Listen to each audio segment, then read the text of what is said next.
Super Nintendo. We're going to talk about the superpower.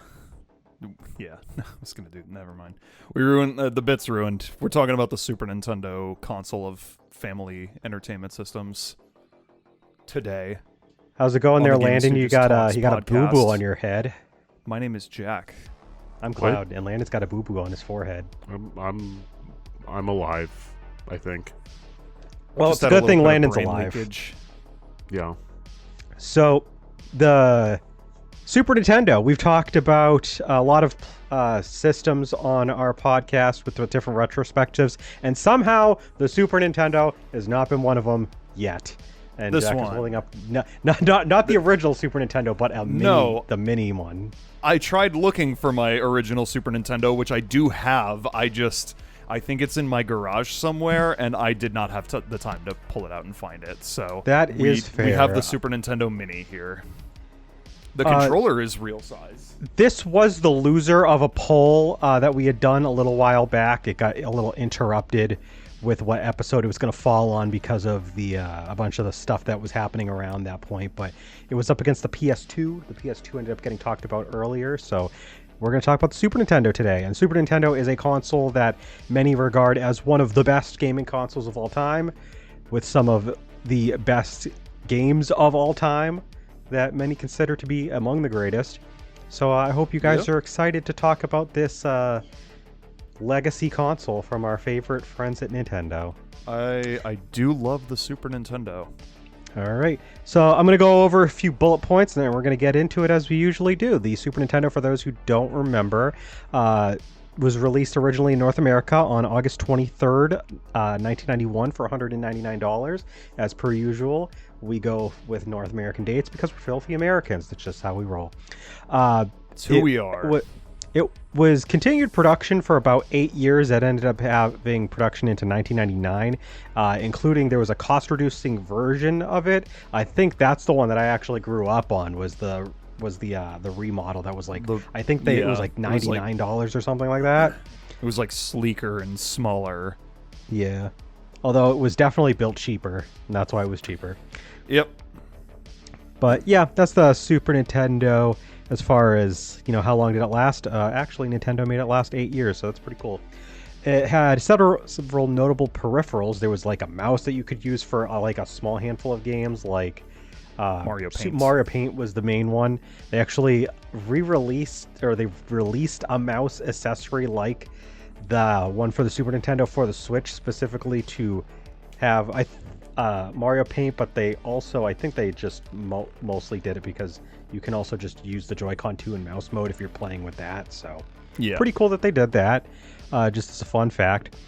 But other peripherals, there was like the Super Game Boy that allowed you to play your Game Boy games on the TV. It had like added color palettes. Honestly, if you want to play games like Donkey Kong Land, Kirby's Dream Land 2, these were really good games to actually play on the Super Game Boy. Pokemon Red Blue as well, because like you got a much more vibrant color palette than even the Game Boy Color could do. So it was really pretty nice. It's known for having some 3D-like elements. It's not exactly 3D, but it's very close to like a proto 3D that we would see in the next generation. Everybody famously called this Mode 7 because it was is the 7th mode of graphics on the Super Nintendo. It achieved lifetime sales of a little over 49 million units, 49.1 million units, almost 50 million units. 23.35 million of those units were in North and South America. This actually comes from an official Nintendo fiscal report from like 10 years ago. So like they actually like gave like their legit numbers for that. And yeah, like I said before, this system is known for being home to what many consider some of the greatest games of all time. Speaking of which, I'm going to go over a bunch of notable games and series, and I'm not going to list all of them because otherwise we would be here all night. We can talk about the games that we know about and love when we get deeper into it. But of course, you had your Super Mario World, Super Mario All-Stars, you had Yoshi's Island, there was Super Mario Kart, Super Mario RPG, there was the Donkey Kong Country games, there was Super Metroid, Legend of Zelda, Link to the Past, there was a bunch of Kirby games, there was notably Kirby Superstar and Kirby's Dream Land 3 as far as platformers, but there was like several different side games as well. You had Star Fox, F-Zero, Pilot Wings, Earthbound, Street Fighter 2, which was released several times on just the Super Nintendo. Yeah, just so it begins. Killer Instinct is another popular fighting game. The Mortal Kombat games were also popular. Pretty good time for fighting games, honestly, if you wanted to play on console. Secret of Mana, Final Fantasy IV and Final Fantasy VI, Chrono Trigger, Mega Man X games came out as well. That was a new series, really cool. You had a lot of good licensed games, especially like if you had like Disney licensed stuff. There was like Goof Troop, The Lion King, Aladdin, the Mickey Mouse Magical Quest games. But even if you weren't like Disney, there was still some good licensed games like Batman games on the Super Nintendo. A lot of those were pretty good. There's Super Castlevania 4, Contra 3, Breath of Fire, Harvest Moon. Moon. Of course, there's a bunch of other stuff. And this is just stuff that did see a North American release. Because there's also some like Japan exclusive stuff like the Dragon Quest games that were that did not come over here. There's the Dragon Ball Z Super Butoden series. Like there's stuff that even if like you're not looking at North America releases, like there's a lot of really heavy hitters on this system. So yeah, let's get into it. Do you guys have experience with the Super Nintendo hardware? Actually, Yes, like I said, I own one. you have. One. I did not grow up with it. This was well before my time because I was born in '95 and didn't start playing video games until the early 2000s. So Got it off the enthusiast route. Yep. My earliest exposure to a lot of Super Nintendo games, because I didn't even have like a friend that owned a Super Nintendo, so a lot of these games I played for the first time either via emulation or the Wii Virtual Console, or which is ports. emulation as well. Just Yes, legal emulation. Yeah. Legal. Officially licensed by Like, Nintendo yes, emulation. There we go. That's the one I was looking for. But I have played a good chunk of the Super Nintendo's library, a lot of the heavy hitters. To quote IGN's famous line, it has a little something for everyone, because We'll get more into it. I want to give everybody a chance to. So for me personally, I did have experience with it, although I believe that my experience when I was growing up was with the cheaper revision that was like, for like, the budget people, the poor people like me and my family, because we got that and also the cheapo Genesis model at like the same time. I did play on a regular Super Nintendo though when I went into foster care, because my foster parents had the original like models of the Genesis and the Super Nintendo, so I got to play a little bit of Genesis, a little bit of Super Nintendo, but I played a lot more Genesis through that.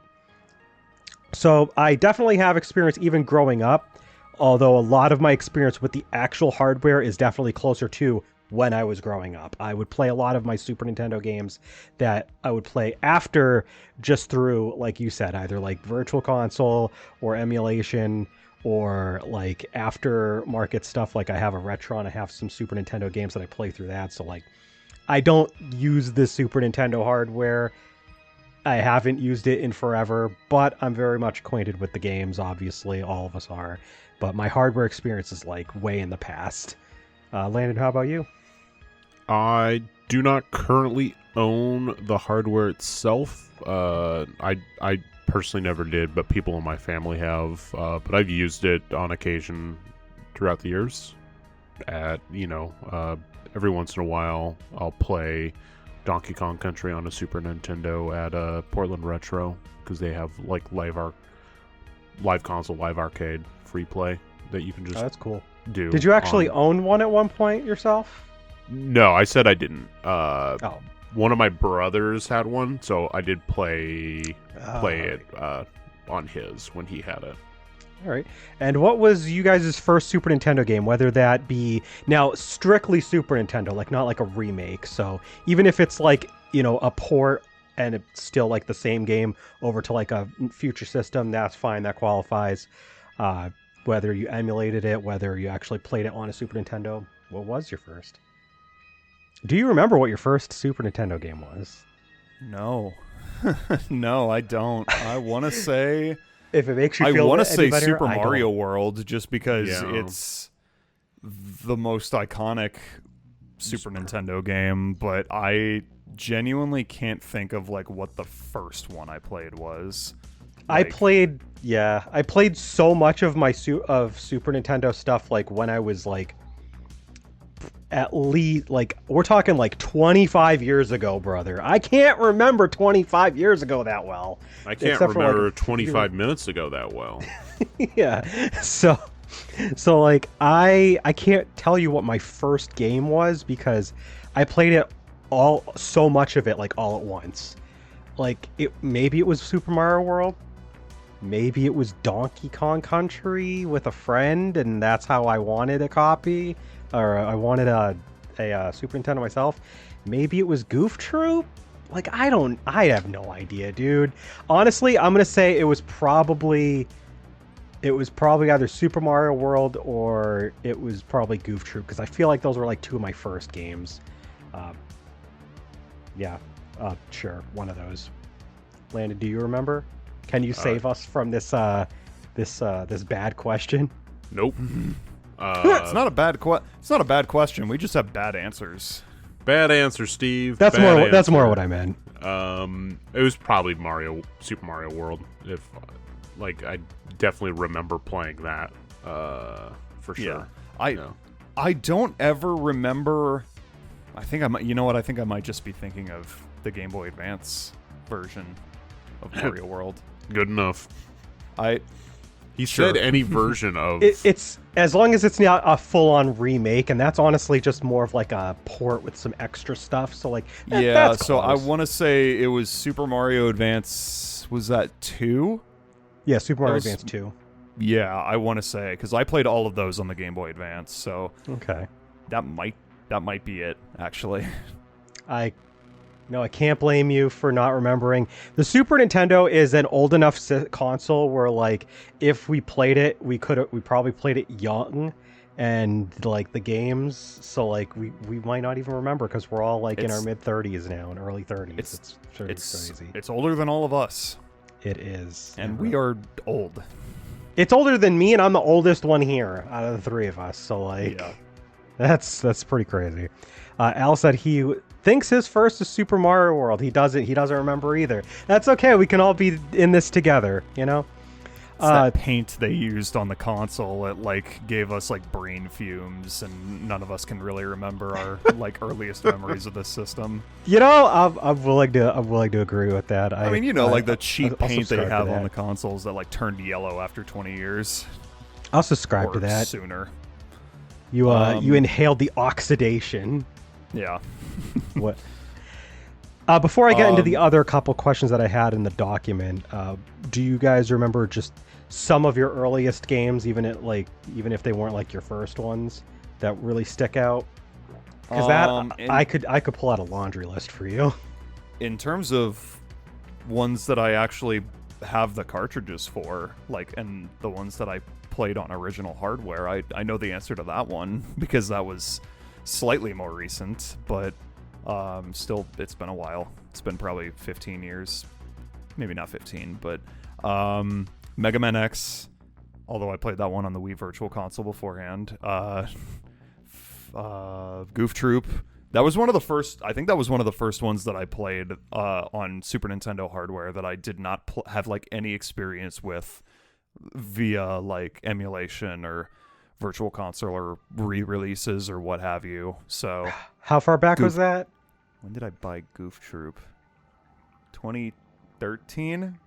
Okay. 2012 or 2013. All right. I was still a teenager. That was right around when we were starting to talk to you, so it was quite a while ago. We were talking before that. That was just Yeah. right around when I joined GamingStooges. Yeah. So, all right, that was pretty far back. It's been a while. Any others, Jack? Earthworm Jim was another one. It's a notable game I did not list. I forgot to list that. I think that's about it. I know That's all out of the games that I owned, because I definitely remember games I owned versus games I played with like my cousin, because he also had a Super Nintendo. Games I owned was definitely besides the one I mentioned, there was Killer Instinct, there was Mortal Kombat. I believe Mortal Kombat 1, because I do remember the characters sweating and not bleeding when they were punched a lot. And I remember playing it on the Super Nintendo, and I remember it being the first game of the series. I played if I didn't mention it already, no, I did. I think I did say The Lion King. I played Star Fox. I did play. Those were like stuff that I know that I owned. As far as like stuff that I played like with a friend, that was when or a cousin. That's how I played Super Mario Kart. That's how I played Donkey Kong Country. It took me until very recently to realize I never played Donkey Kong Country 3. I definitely played 1 and 2, but I'm pretty sure I did not play Donkey Kong Country 3 because I definitely don't remember whatever the fuck that other Kong that's with Dixie is in that game. I don't remember his name. Was it Chunky Kong? Kitty Kong. Kitty Kong. Okay. Yeah. I was a baby. I was dead wrong. I definitely played Street Fighter 2 in some manner, but I don't know if that was on the Super Nintendo or if that was through a collection not super long after on a different system. Might have been like Xbox that I played it with a friend or something. But yeah, I definitely wasn't into like RPGs as a kid, so I didn't play a whole lot of that stuff. The only RPG that I played was EVO Search for Eden, and I didn't get very far, and I just came back to it this year, and I still never beat it because fuck that game. That was a pretty fun time raging in the Discord about how the bosses of the later areas can suck a dick.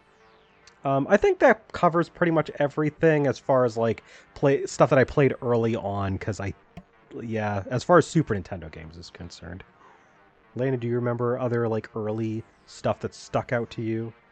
And whether or not it was on Super Nintendo or if it was like a port?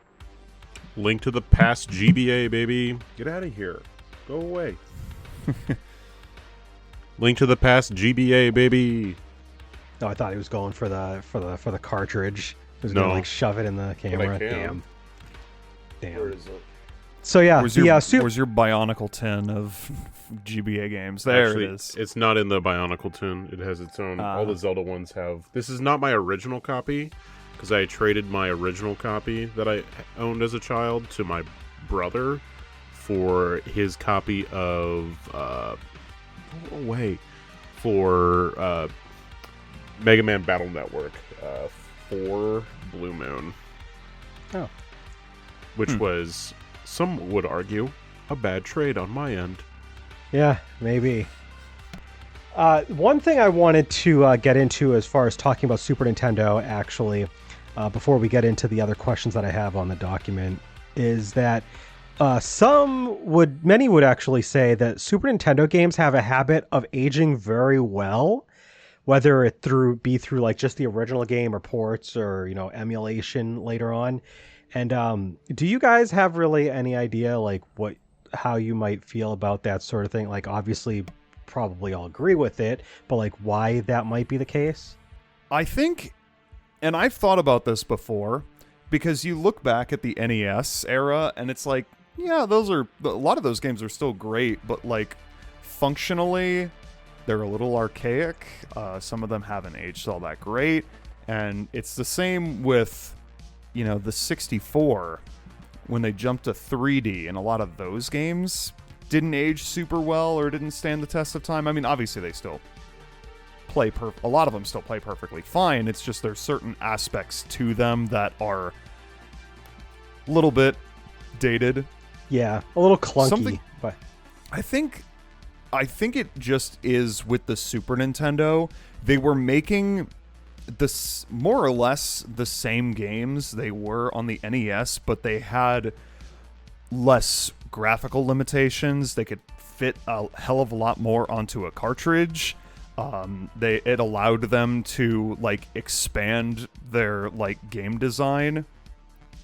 I guess I'm trying to think of a way to word that properly, but I think it's more or less just they got into a groove, and like the hardware for the Super Nintendo just lended itself very well to the games of the time. I feel like I'm just saying bullshit right now, but I swear I I'm see where you're trying I see where you're make going with coherent it. thoughts. I've thought about this phenomenon before because a lot of the Super Nintendo games have aged remarkably well, like Super Mario World, Donkey Kong Country, Metroid, Super Metroid. I almost said Metroid Prime. Yoshi's Island, even like some of the ones that like might be a little bit dated by today's standards, like Super Mario Kart and Star Fox, still play perfectly fine. There's nothing like really functionally wrong with them. Yeah. But Like I played don't- Star Fox again after like years and years through NSO, like just a little while back, and I was like, wow, this actually plays a lot better than I remember, despite the very basic graphics. Yeah, I don't know what it is, but like Super Nintendo games were just One thing really well made. one thing that I think stands out is the fact that because they already had so much experience with sprite-based games from the previous generation, like Master System, NES, they just were basically just upgrading that and refining it with the new 16-bit hardware.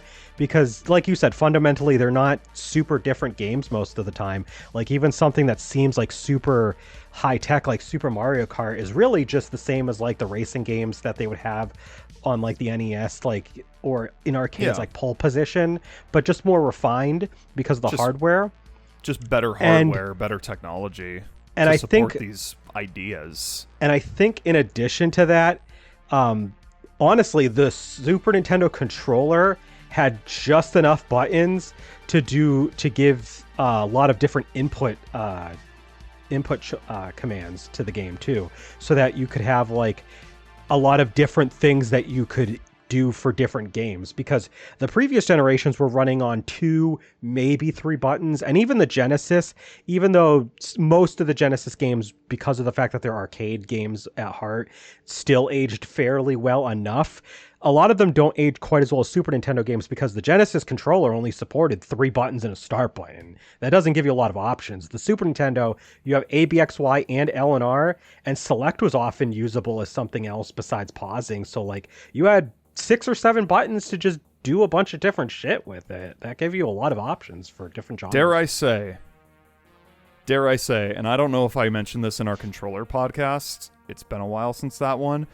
It was our first one. What's up? It was our first one. That's right.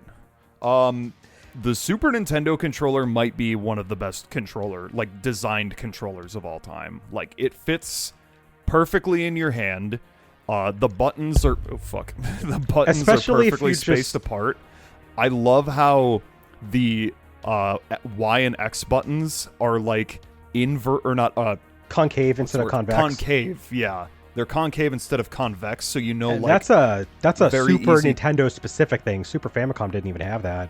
Yeah, they had the color buttons. Like, I don't know, man. This is a really fucking well designed controller, and I know I'm holding up the SNES Classic Edition of this controller, but it is quite literally the same controller, exactly just has a different input at the end. I think it's just like when you think about it, like when you compare what came before as far as controllers, we're not going to get too much farther into this after we hear from Landon, but like it is like the biggest evolution controller wise relative to what came before it, while also like doing enough to make the games like have as much options as they needed it to do, while also still being like you said, just really good to hold. Like you could give the Super Nintendo controller to like somebody that doesn't really play video games, and they can still understand the controller because it's basic enough. And like there's something special to it. Like you can't give anybody like even a modern controller unless they already know about video games and like expect them to understand all 4 of the shoulder buttons and the sticks and like everything. Like you give that to like an 80-year-old grandma and she's gonna be like, what is this? But like she might be able to understand the Super Nintendo controller if you give that to her. I don't know, Landon, how do you feel about how games on Super Nintendo have aged, and what do you think might be a possible reason for that? Well, I do think you guys touched on it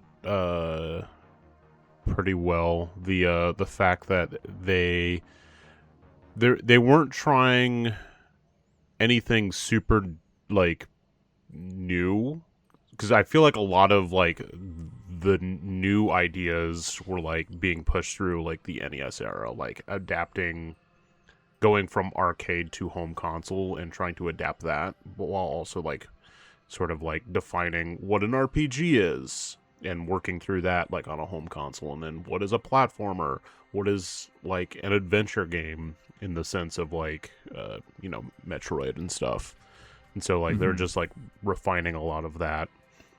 We don't. I mean, even before Super Mario Brothers, like they didn't even have like the definition of like what a game on a home console would even truly be able to look like. And then after that revolution, you had like a bunch of years where people had to figure shit out. By now, with the Super Nintendo, a lot of people have that shit figured out, so they could just make good games now.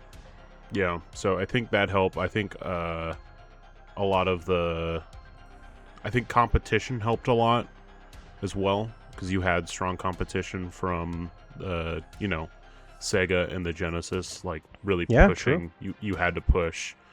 Nintendo had to push out a good platformer to compete with Sonic.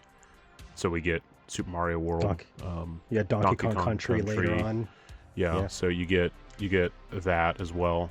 So you had companies that like stuck mostly to like one side or the other, and they were competing with games as well. So yeah, so there's that. But I think a lot of it was just like refinement of hardware, more powerful hardware.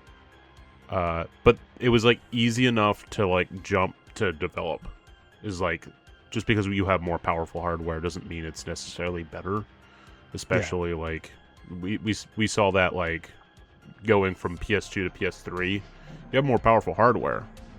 But nobody knew how to use it. Yeah, if it's not like an easy enough transition between it, like, are you going to be able to make games for it anytime soon? No. Yeah, I think the only thing that like people would have to like learn was mostly like the Mode 7 stuff, and honestly, like you didn't need it. You could just make a good game without it. Yeah. So a lot of developers, if they used it, they used it. If they didn't, they didn't. And then, like, another thing is, this was during an era where you could pump games out. Like, we saw, like, the development cycle was smaller. So, like, iteration, like, happened a lot quicker. I mean, a lot of that was also in, like, the previous generation as well. Because, like, Enix put out 4 Dragon Quest games. Mega Man, you had 6 Mega Man games. Yeah, so like we see a lot of that like already, but like it was still possible to like easily iterate for some of the bigger franchises to like get some more ideas out there. And then also like porting, it was easy enough to like do enhanced ports of certain like NES games that you could like have time to like sink your teeth in and like actually develop. So yeah, and also it was pretty easy to port arcade games at the time. They were running on hardware that was of similar power, since the Super Nintendo was powerful enough. That's why you got all those like good fighting games at the time. But they also had like shoot 'em ups that were also popular in arcades that were easy enough to port over to Super Nintendo. So it just had the right hardware at the right time. So let's get into talking about just some of the really good games, just overall. So what are some of your favorite Super Nintendo games? Yeah, Jack. There's a lot of good ones. Yeah, me? Yeah, you. What's your spotlight's favorite on you. Super Nintendo game? What's your favorite Super Nintendo game? And you know what? I don't know why I didn't expect Chrono Trigger. I was gonna say, why is it Mega Man X? But yeah. Dare I say, I don't even know if I could actually say Chrono Trigger is my favorite Super Nintendo game, because I've never played the Super Nintendo version of it. I've only ever played the DS version, which is fundamentally the same, but isn't the original. I've never played the Super Nintendo version either. I've played the PS1 version, and then I played the DS version. The Super Nintendo version, it was, even when I was getting into Chrono Trigger, already out of my price range. Yeah. Chrono Trigger for sure. Super Mario World, Mega Man X, Super Metroid, Kirby Superstar Ultra, Kirby's Dream Land 3, Kirby's Dream Course. Jack being the biggest of the Kirby guys. He's like, just all the Kirby games, like every all single the one Kirby of them. games. Kirby's. I do love Kirby's Dream Course though. I'm not bullshitting on that one. Oh yeah. These two with their fucking Kirby's Dream Course nights where they would just hop on and play Kirby's Dream Course. We would actually. It was fun. It was. I literally took this Super Nintendo Mini to Portland, Oregon, so that Landon and I could play Kirby's Dream Course together. Oh wow. And we did. Let's see. Fucking there. I mean, I feel like I would just be naming the best Super Nintendo games. There's a lot of best Super Nintendo games. That's true. There's so many. The Donkey Kong Country trilogy. Hold on, let me come back to me. Yeah. I'll give you a top 10. I'll say, I'm not going to do a top 10 specifically, but I'll say, I'll go like what I played oldest to most recent. Obviously, I'm not actually the biggest fan of Super Mario World. I think it's great. I just have never been super big on it, so I'm actually going to skip that. I think my earliest exposure to like one of my favorite Super Nintendo games is actually going to be Chrono Trigger. That was definitely like the one that like made me like really care about Super Nintendo more than anything else. That wasn't even until 2008. That's like the big one for me. But also I really liked Mega Man X was also. I've literally only played the first Mega Man X, but that game is fantastic. Final Fantasy 4 and Final Fantasy 6. I played Final Fantasy 4 a lot sooner than Final Fantasy 6, but those are two of my favorites. I definitely really put Super Metroid like way up there now that I played that earlier in the year. Like that is one of my top favorites as well. That's like one of the most recent. Earthbound as well. That's a super recent one that I played. I played that last year. That's like also one of my favorites. There's a lot of like games that I played on that were like Super Nintendo games either before or after actually owning one, or during or actually after one that I would say are good. But like if I had to say like my top favorites that I actually played, like at least either the Super Nintendo version or something close to it, like those are probably the ones I'm picking. Because I can't really say I love Super Mario RPG, but I never played the Super Nintendo version. I played the Switch version, which is at least graphically extremely different. And the presentation of that game is very important to it, so I can't consider that the same game. So I like a lot of other games too, like Killer Instinct and stuff like that, but they were more just like you know, just little stuff on the side that's cute. Landon, what are some of your favorite Super Nintendo games? Some of my favorite GBA games. Thank you for the question, Cloud. Great question on our Super Nintendo podcast. I was thinking. The reason why I thought of GBA is because I was thinking of Breath of Fire 2, which I played on GBA, but it is a Super Nintendo game. But I was like, I don't know if it's like a favorite. It's like I like it a lot, but that's fair. I just regurgitated my thoughts out there. Oh yeah, GBA, Landon. How do you feel about that? Yeah, I mean, I think the GBA is a perfectly fine console. Thank you so much. As far as Super Nintendo games, as far as Super Nintendo games go, Super Metroid is probably, for like games I have played an equivalent, like the Super Nintendo version of. I would say Super Metroid is probably my number one. I would say up there is Kirby's Dream Land 3 and Kirby's Dream Course. I have played Super Mario RPG on like the Super Nintendo version of that, and that one's pretty solid. Same with Super Mario World. And then Donkey Kong Country 2 and 1, I would probably say is my others. And A Link to the Past. I do like A Link to the Past. It is not my like first choice of a Zelda game, but it is a very good Zelda game. So yeah, A Link to the Past.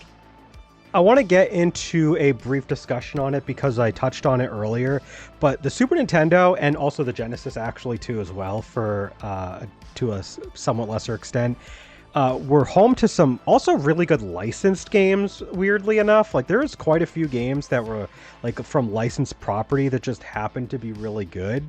So I want to talk a little bit about those, because I definitely have quite a bit of experience with those. I don't know about you guys. Goof Troop. Goof Troop. I've played a lot of the stuff that was, like, Disney related that I mentioned. Like, a lot of those I did play. I played Goof Troop. I actually played that with a friend too. That's a lot of fun to play with co-op. Lion King, I played up until like the very last like kid symbol level, and then just could never get past it. So I played one or two of the Mickey Mouse games, but I can't really remember exactly 100% which ones they were. And also, I'm pretty sure I played the Genesis versions, which are effectively the same game. Those two, as far as like the Mickey Mouse games, like those ones are pretty much the same. But like, I don't really like equate them strong enough. I also really liked a Tiny Toon Adventures game, Buster Busts Loose. I don't know why. Like, that game was actually pretty solid. I bought a cart for it, and it has a hard time reading when I put it in my Retron. But like, I've played that game as a kid, and it was fun. And I played it a little bit recently when I got the game physical again, just to like try it out and have it in the collection. It's a pretty fun little platformer. Like, I'm not sure why there's just like so many. I remember playing one of the Batman games as well. I want to say it was The Adventures of Batman and Robin. All I remember is that there was a level where you were in like a building that looked like it was like Legos or some shit, and it was a pretty damn good game as well. So like, yeah, I don't know. There was just like a lot of games that were actually pretty solid licensed. Speaking of licensed games, you guys want to know something crazy? Dragon Ball Z Super Butoden, which was never localized. Well, it was never brought to America. It was released in Japan and Europe, but not America initially. Dragon Ball Z Super Butoden outsold both Kirby Superstar and Super Metroid. Yeah. Dude, it was peak Dragon Ball time over in Japan. Dragon Ball Z time over in Japan. Of course that shit was selling. I mean, there was there was two Cell things that Saga. So yeah. There was two. Well, Super Butoden 1 was Cell Saga. I thought that was Super Butoden 2. No, it's got a picture of Cell on the box art for 1. All right, gotcha. I mean, I think both 1 and 2 are Cell Saga, but they were also it seems. Oh yeah, seems to be the case. Two was more focused on like from Cell Saga onward, and the first game just kind of touched on Cell Saga. Yeah. Because I remember like they actually like the second game doesn't even have Goku as like a starting character. You unlock him after, because they were so focused on all of that extra stuff that came out after. I just forgot that they did have Cell Saga stuff though in the first game. But yeah, no, like this was like literally while the anime was going on. And if there's two things Japanese players love at the time, it was Dragon Ball and Dragon Quest. So they love their dragons. Yeah. I mean, several of the Dragon Quest games that never came out over here are also big top sellers as well. Yeah, where does Dragon Quest 5 and 6 rank on that list, Jack? Tell me. I know 5 is like super high. Like 5 sold a shit ton. I know we know Jack's looking at the top selling Super Nintendo Entertainment System and Super Famicom games list. Oh, you're asking where they are on the list? At least where Dragon Quest 5 is on the list. Let's see. Dragon Quest. Surprisingly, the best-selling Dragon Quest game on the system is 6. Okay. Which is 14th. Dragon Quest 5 is 16th, with the game in between them being F-Zero. Dragon Quest 3 is at 35, one spot below Super Metroid. Yeah, that was a 16-bit remaster / remake of that game. Yeah. Pretty cool. I can't believe that they had the personnel to like get together and do remakes of the first Dragon Quest games back on the Super Nintendo while doing 5 and 6. So like all the Dragon Quest games are just on that shit. It's crazy. They didn't do that for Final Fantasy. They were just like, nah, let's just do 4, 5, and 6. We didn't even get 5. They didn't even have time to localize 5. They skipped 5. They didn't bother. Yeah.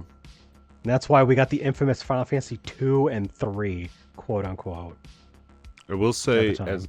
as far as like licensed games go, I don't think I played a whole lot of the Super Nintendo ones. I do own every single of the Dragon Ball Super Famicom games, though. So there's that. That's pretty much it for licensed games. I'm trying to remember whether I played it on the Super Nintendo or the Genesis, but there was like a Power Rangers game. I think there was like a Power Rangers fighting game that I played. I feel like I that was on remember- the Super Nintendo. Yeah, I remember using the Megazord to fight. I don't remember a whole lot about it though. Like every time I try to like go and see if I can find which game it is, I'm always like second guessing. I'm like, I don't know if that's the game I'm looking at. And, like I'm looking through all of them. I can't tell. But I remember playing a Power Rangers game on a 16-bit system while I was in foster care, and I'm pretty sure it was the Super Nintendo, but I might be wrong. I don't know. I think I mean, there's one that's just called Mighty Morphin Power Rangers. It might have been that one. Was it? Yeah, maybe. Oh wait, that one I think might have been a platformer. Hold on.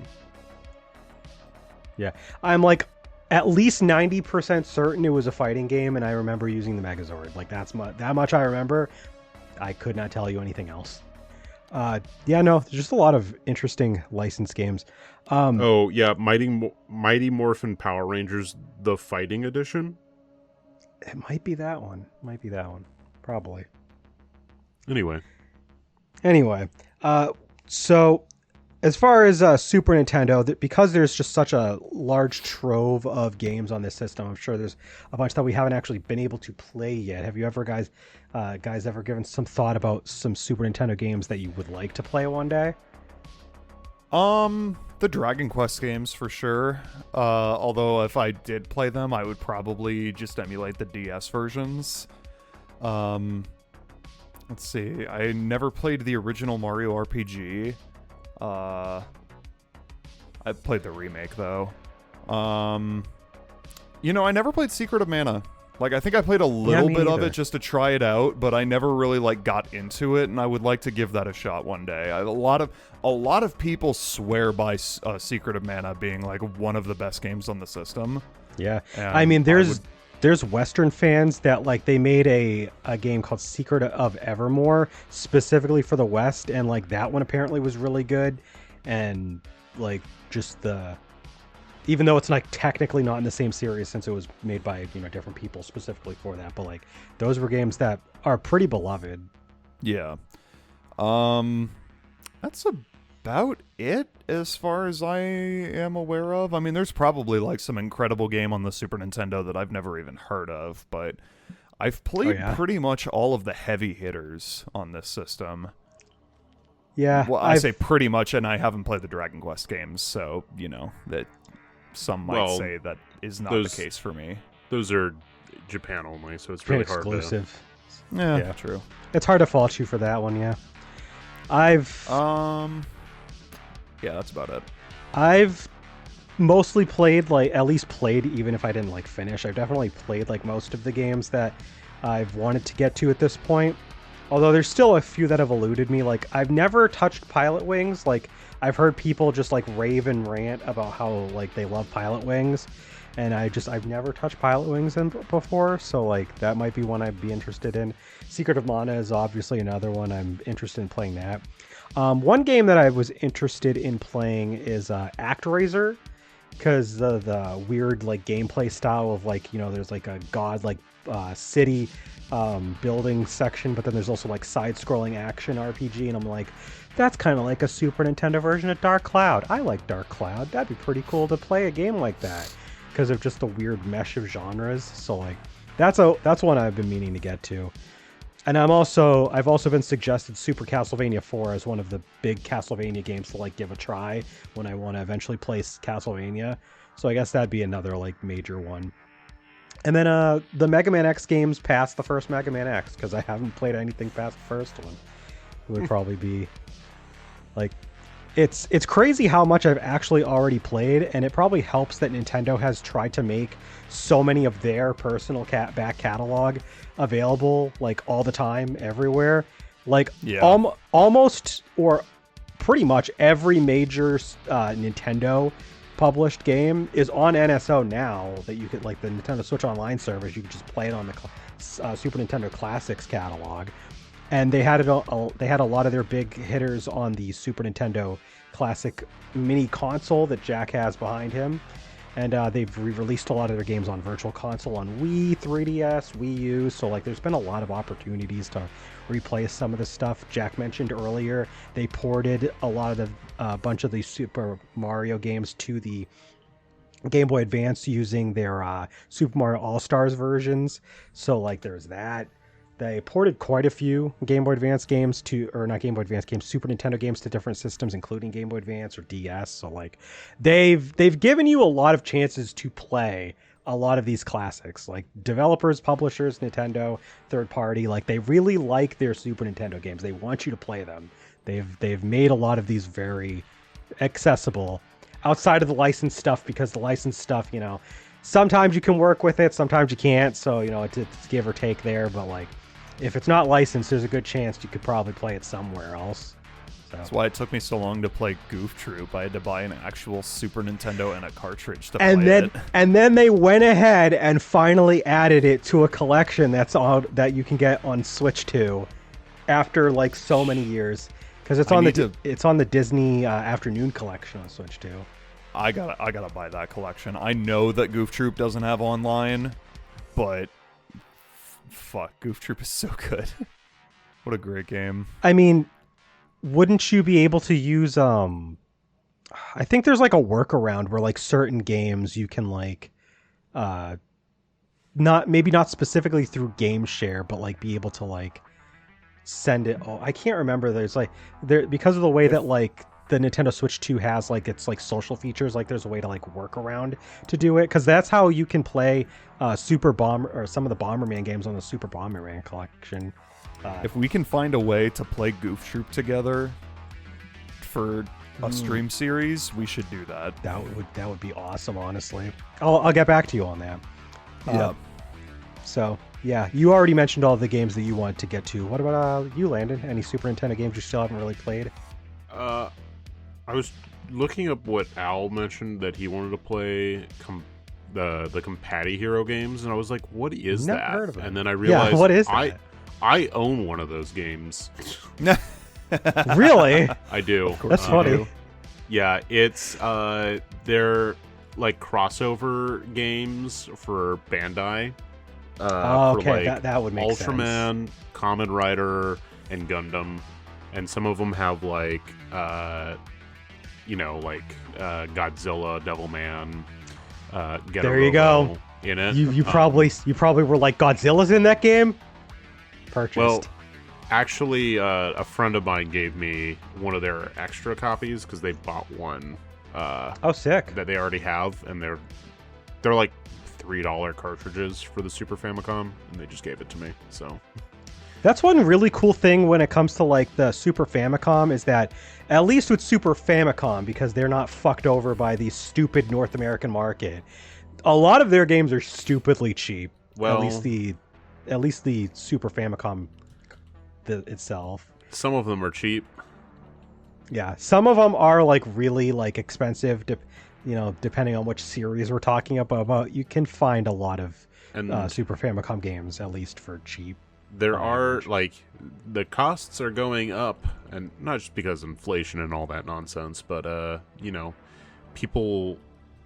people like to go over to Japan now and just buy suitcasefuls of cartridges and then bring them back. Yeah, and sell them at.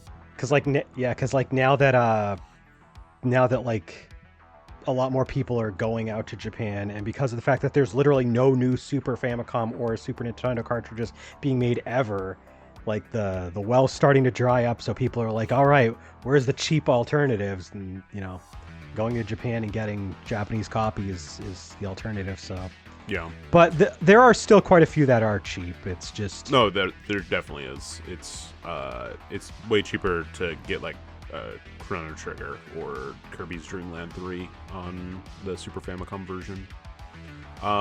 As far as games I would like to play, speaking of Super Famicom, the Fire Emblems, I would like to play all. There's 3 Fire Emblems on it. One of them's a remake of the first, first 2. Yeah, I don't remember the name of that one, but obviously you have Genealogy of the Holy War and Tharsia 776 as like the new ones. And those two are like those two are actually like in the same universe, correct? They're not like separate. I'm pretty sure they're this. Al would probably know better than us, but I'm pretty sure those 2 games are actually in the same setting. 3 is half a remake of 1 and new story. That's this one. Okay. New In a sleeve. It's kind of, it's plastic. It's like what it came in. I see. And then that one's Genealogy of the Holy War. I don't have Tharsia 776 because that one is $300. Yep. Fun fact. It doesn't. Well, yeah, because Tharsia 776 came out like stupidly fucking late in the console life. Stupid like, late.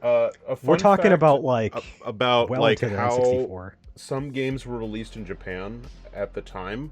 Is what you could do is you could take your cartridge and you could go to a kiosk, and then you could overwrite your cartridge. Like it would be like a blank cartridge, and you could overwrite your cartridge with a new game. And then, you could just keep cycling this one cartridge, and it was like cheaper. And this is specifically Japan. Even though I'm using a Super Nintendo. You're using a Super Nintendo cartridge as you're holding it up to show it. Yeah, but yeah, no, they had kiosks that did that. That was also on NES as well. I don't remember how late they went into that sort of thing. But yeah, that was a thing. I got this cartridge. My point is, they for Tharsia 776, the standard release for the game was on one of those like blank cartridges, like so it has like a Super Famicom memory or whatever is like the label, and that's how like most of them went out. And then it was like a very special release for 776 is like actual labeled cartridge. So that's why it's like so expensive. On top of it being released super duper late, and being a Fire Emblem game. Honestly, with that sort of situation, I'm surprised it's still like in that price range. I'm surprised it's not even higher. Yeah. So, but hey, maybe I'll be able to afford it with not having to buy as many games going forward. Yeah, you know what? We'll get into that after a break. Jack, why don't you go ahead and catch everybody up with the house cleaning? I can do that. Give me just a second. But before that, actually, how about we wrap up our thoughts on the Super Nintendo? Good console? Great console. One of the best. Yeah. I definitely don't have a fondness for it at the same level, like the nostalgia that some people have. But when you look at the library, like it's hard to deny that the Super Nintendo wasn't one of the greatest consoles of all time, because the library is what matters at the end of the day, and it has the library.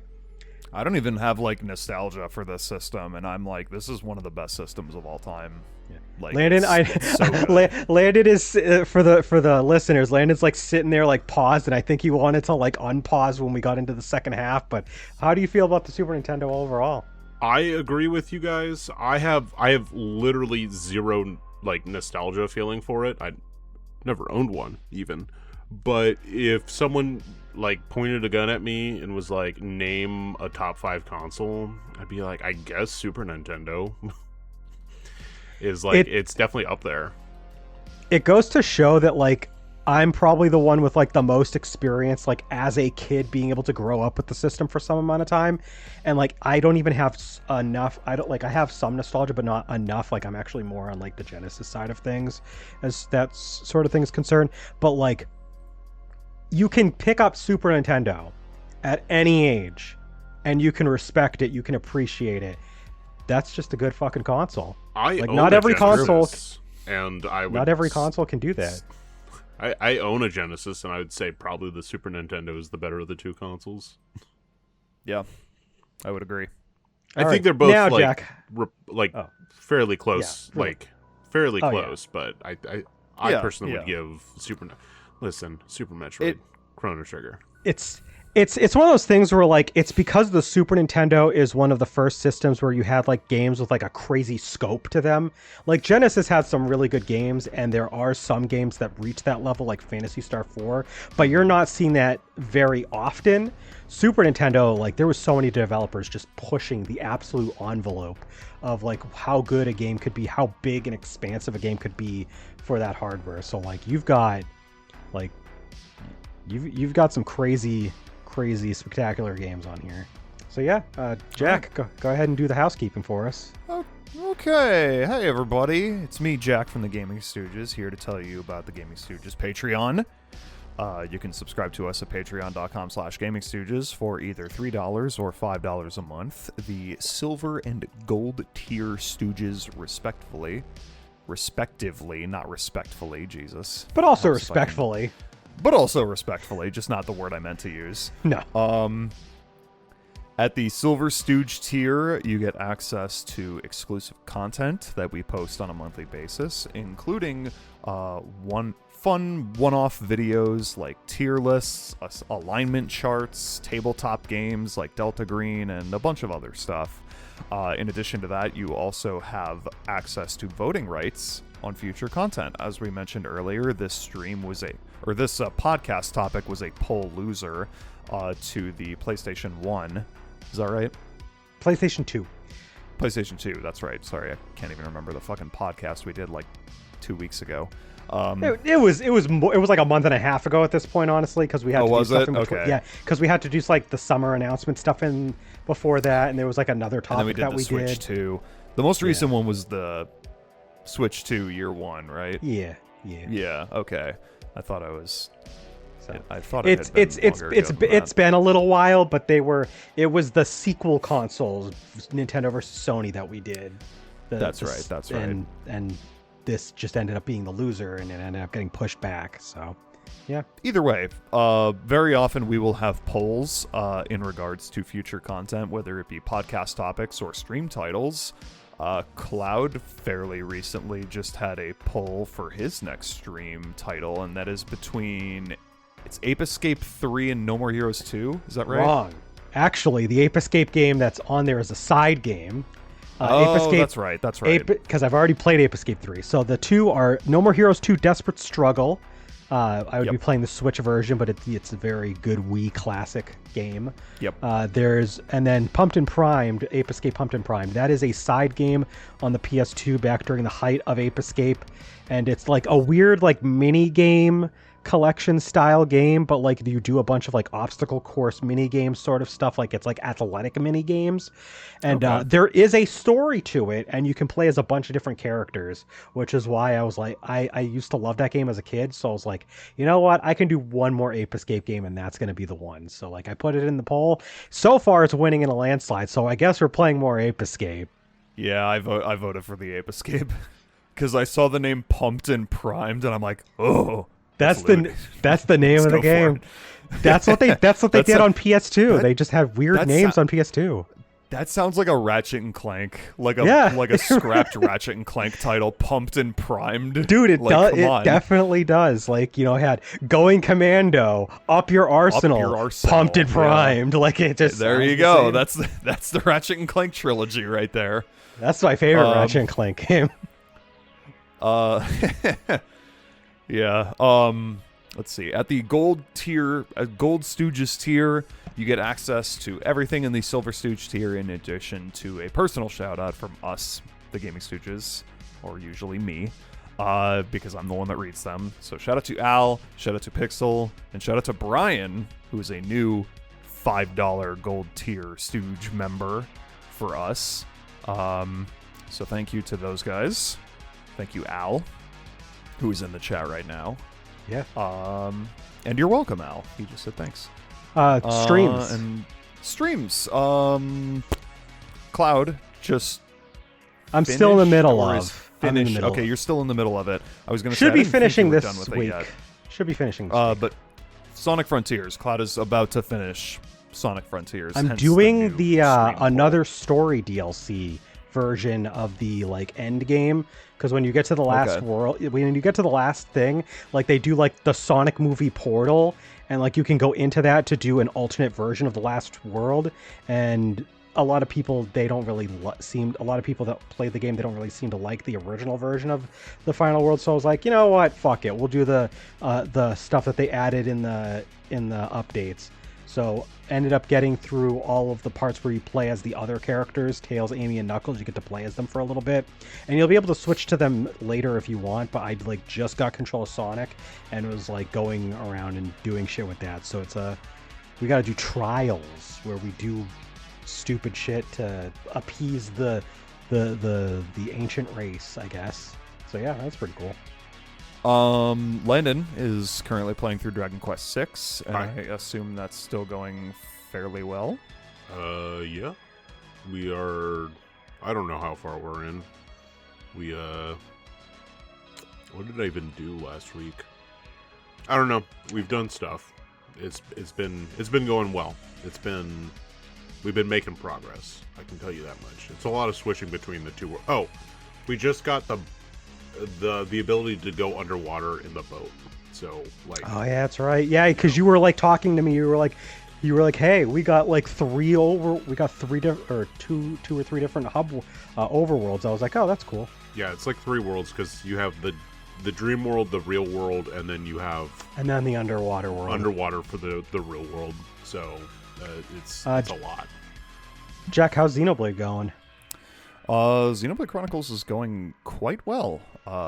It's been an absolute blast so far. We are Xenoblade on Chronicles Definitive Edition, Nintendo Switch 2 Nintendo edition. Switch 2 edition. Thank you. We just got Melia in the party. We are on chapter Nice. 7. We're at Frontier Village. I was farting around and doing some side quest shit at the end of the last stream, but we are about to meet Ricky in the next stream, which will be cool.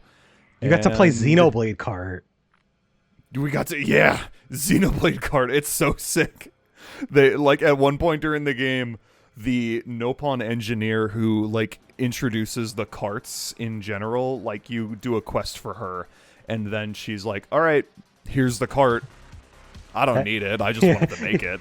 Yeah. And then like later in the game, she like arrives right after a big story segment, and she's just like, "We have races now, come visit." And it's just like, yeah, they do have, you can just drive around the Gower Plains and That's do like awesome. races and other challenges and shit. It's so cool. What a great game. A game that got even better for you. It's, yeah, truly. Oh yeah. And that's about it. All right. All right, So, time yeah. to move on. Time All to right. get angry. All right. So, that was probably going to be our podcast, but we're going to talk about the Sony bullshit.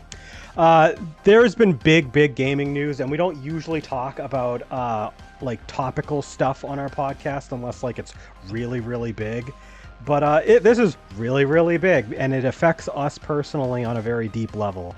Sony actually recently announced that as of January 2028, that they will not be producing physical discs for any PlayStation games, and that is not just their own games. That is all games coming to PlayStation will no longer have discs. So, yeah, the physical production is going to end on basically at the end of at the start of 2028. See this? This is trying to going to pull up become a the- thing of the past. Okay, I wanted to read now. As much as I don't think they deserve our respect for this, I'm going to read the blog post anyway. So, as per PlayStation on their official blog, this was posted on the 1st of July. They said, as consumer preferences in the broader entertainment industry continue to shift away from physical discs to digital, physical game disc production for all new games releasing on PlayStation consoles, that was specifically worded, will be discontinued starting January 2028. Following this date, new games will be available on PlayStation Store and at retailers in digital formats only. This transition has no impact on games that that already released or will be releasing prior to January 2028 in disc format. They elaborate a little bit on this, saying that like if you released your game before the deadline, they'll still have like a way for them to reissue physical copies for games that are already out, but I don't know how long that's going to last. They didn't specify that shit. Continuing on, this is a natural direction for Sony Interactive Entertainment to adapt to consumer trends as the general preference for digital media significantly outpaces physical discs. This transition will enable us to align more closely with how most of our community prefers to access and play games today. We'll continue to prioritize our resources to drive innovation in how players can access games and provide choices as to where players prefer to purchase new games, whether it's at retailers or PlayStation Store. We remain committed to delivering a world-class gaming experience to our fans, and we thank you for your continued support. Also, for more updates on PlayStation Store for PS3 and PS Vita announced today, please click here. Yeah, they also announced that, but we're not going to talk about that part. That part, it sucks, but whatever. Yeah, so no more physical PlayStation games. This game I am holding up right here, for the listeners, I am holding up a copy of Xenosaga Episode 3 for the PlayStation 2. This is a very expensive game now on the secondhand market, by the way. This game is there is a physical disc in this case. There you could put this. I know this is really scary for Sony. So if your name is Sony, that makes them so mad. Yeah, this is. That was such. Does this make you mad, Sony? The video game donkey video was so funny, but yeah, it's hilarious. All right, let's get into it. You want to see something that'll make Sony really, really mad? Yeah. Oh yeah. Oh, that's Wind Waker HD. They're so mad. They're so mad. So mad. You know what? Another one that's gonna make them mad. Fucking Super Mario Galaxy 2. That one makes Sony mad. So, let's get into it. Jack, you haven't, obviously, all three of us, this sucks. All of us are not happy about this. Spoiler alert. But, we haven't really been able to talk directly to each other about this yet. So I really want to just, get this out, get our thoughts and feelings out there. And I want to start with you, Jack. How are you feeling, reacting? Did you see this news right away, or did you have to wait till later in the day? I saw it right away. People were talking about this immediately. It's so funny too. I'm gonna get to my thoughts, but Sony posted the tweet announcing that they would end physical media for their systems, and people were just it brings me, at the very least, it brings me joy to know that there are a lot of people out there like us that are just as pissed off as we are that they're doing this, because the replies are just filled to the brim with people just being like, fuck you, Sony, discs are forever, owning a game digitally isn't really owning it, blah, blah, blah. And they went 5 solid days without tweeting anything again, and a bunch of people are just like, come on, Sony, post again. We just want to talk. We just want to talk. Oh, yeah, and then they did, and it was just for some... And then they did, and it was just for some fight stick, and everybody was just like, you're ignoring the subject, Sony. Well, I want to hear what your feelings, though, and thoughts are. You specifically. On Sony ending physical media? Yes. It's stupid. It's bullshit. I hate it. I could articulate my thoughts and talk about how bad it is for the industry. Yeah. And it's horrible for the industry. How did you first react when you saw the news? Because I'm not going to lie, for me, it was so early in the morning, I had to do a double take, and I had to be like, is this real? Is this actually Sony officially stating this, or is this am I getting punked? Is this AI just posted? Is this real? And you did that one meme of the guy waking up early in the morning, and he's just yeah, I couldn't really believe it at first, and then when I realized that it was the official blog post, I was like, you're fucking kidding me, dude. I knew this was going to happen eventually. Obviously they were going to move towards this one day, but this soon, in the middle of a generation where they do have a decent enough physical, we'll get into that.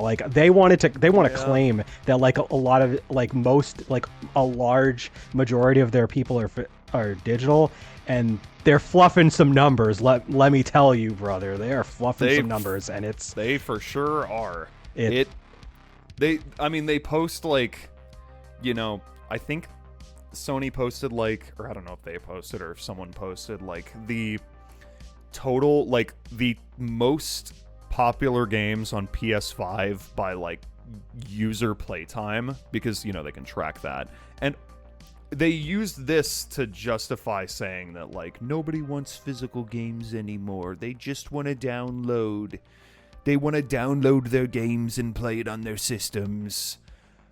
It's bullshit. But Yeah. all the games in that top most played list is like populated entirely by shit that like either children or non-gamers play. I have Like, to assume, because I didn't get to see this because I'm not on a lot of social media. I'm not on pretty much any social media.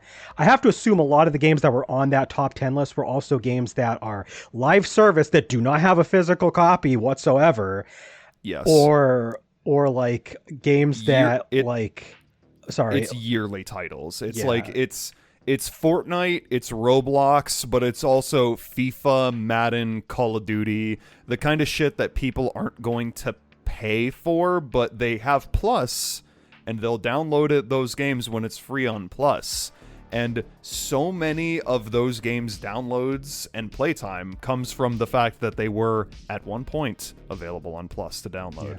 Yeah. Landon, I want to get you in on this. How did you first react to it? Like how, like I think I don't even know. Like I think I pooped myself. I think that's what happened. pooped Just yourself? now, or when you first saw the news? Yes. Both. Just making sure. Let me hold on. Whenever he hears about that, whenever he hears about the death of physical media, he just has a bowel movement. Yeah, Like it's those just, those are the only times I have bowel movements now. And it's constant. I have constant diarrhea.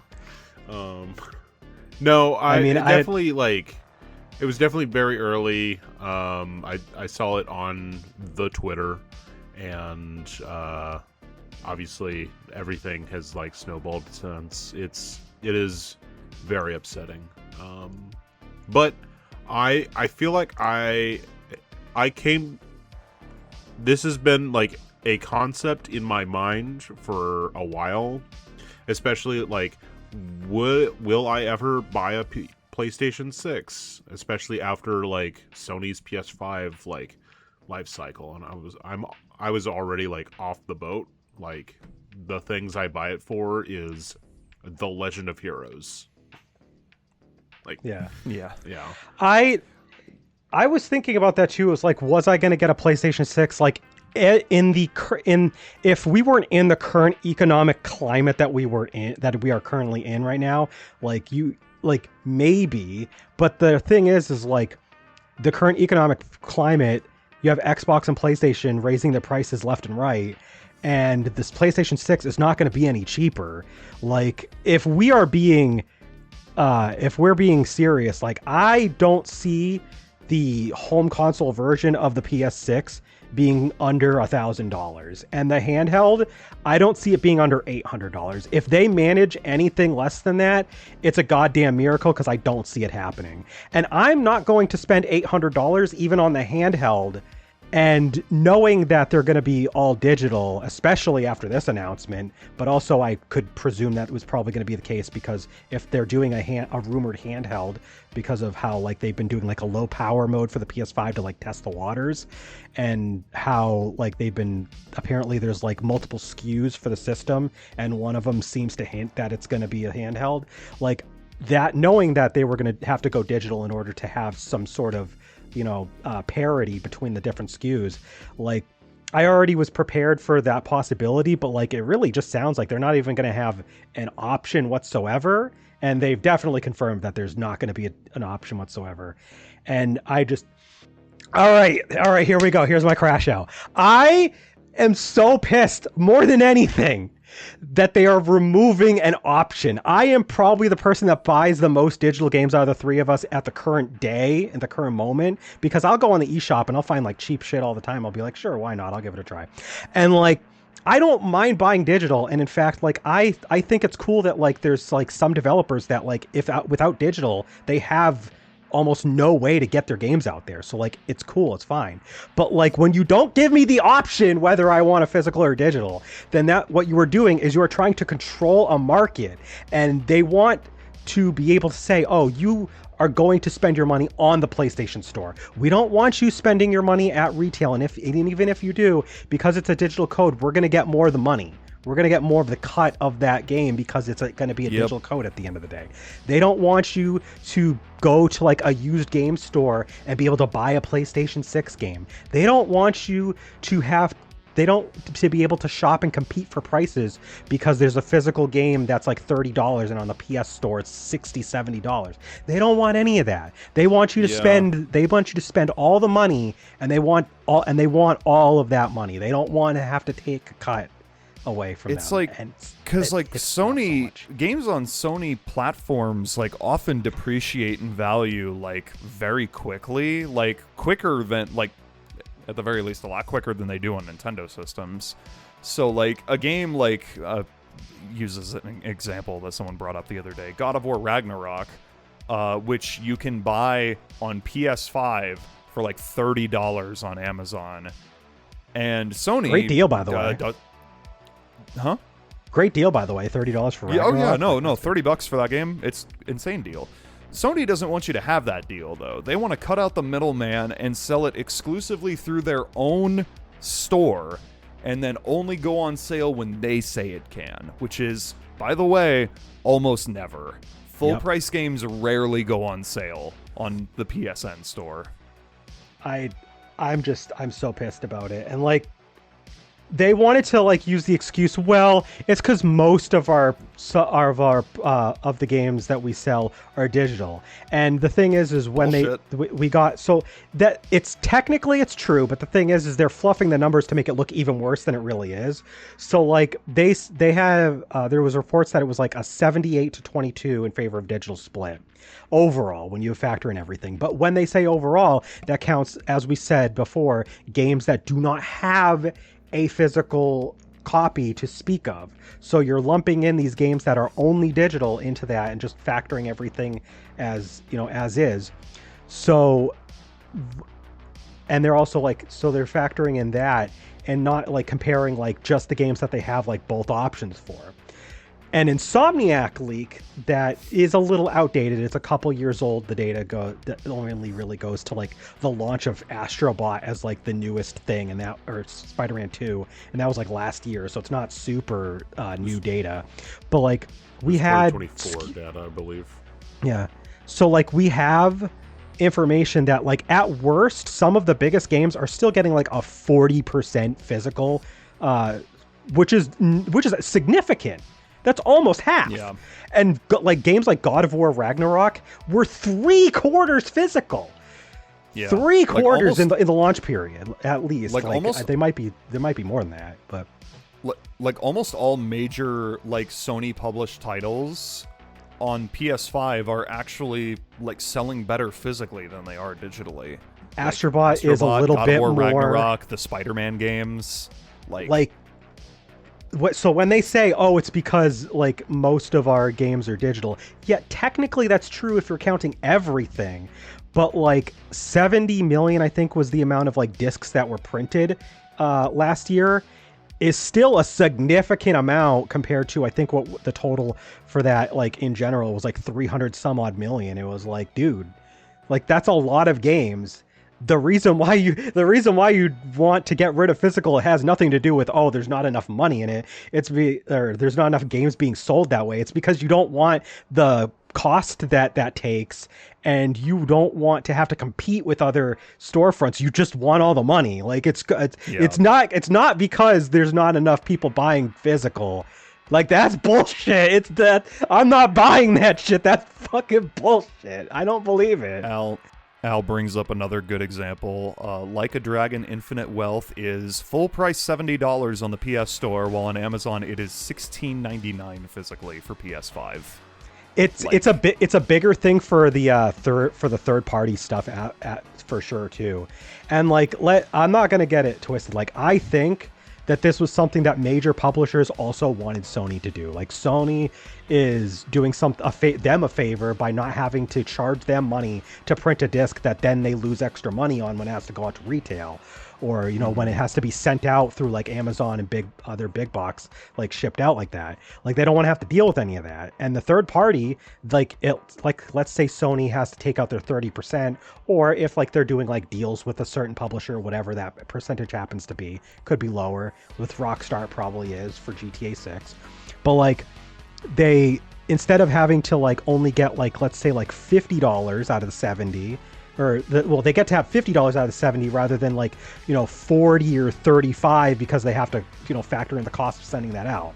Like the publishers are definitely happy. It's literally there's nothing in that for like, so like Sony's not like doing anything to like piss them off. Like they're doing them a favor, honestly. It hurts us as the consumers. Like it's taking away our choice and our rights as consumers because they just don't want to deal with it. Because the big company that doesn't have the money for the games, like I'm sorry. Mr. I'm like, Obama, Mr. Obama, save us, Mr. Obama. Physical media is dying. Like Landon, literally the PS5 copies of some of the games that you buy are the only physical copy that currently exists now, because with Nintendo, like some of these games they just end up on game key card, and Xbox, when your system SKU is like 80% the Series S that has no physical disc drive, obviously like fucking nobody has physical Xbox games, so forget that shit. Or they don't even And release PC, on obviously. Xbox. Yeah. Like that's Yeah, the other. or they don't even release on Xbox as well. They don't bother to release on Xbox. PC is like 99.99999% digital, except for like that one time when Baldur's Gate 3 had a physical release. Like there's like, so the PS5 is literally the only option if you wanted a physical copy of that game right now. And like you're just not going to have that after 2028. There's just gone. Yeah. It's gone. I can't imagine how frustrating that must be for you, or like there's some games that like you really like, you absolutely want a physical copy, and there's going to be some games where there will be no option. Yeah, it's pretty much, and I said this in our Discord chat, is the only series I think, the only company I will still probably buy games for, even like remotely close to full price, after this, is probably going to be Falcom Games, available through GOG, and that's it. Like I don't need Persona 6. I don't need a Dragon Quest.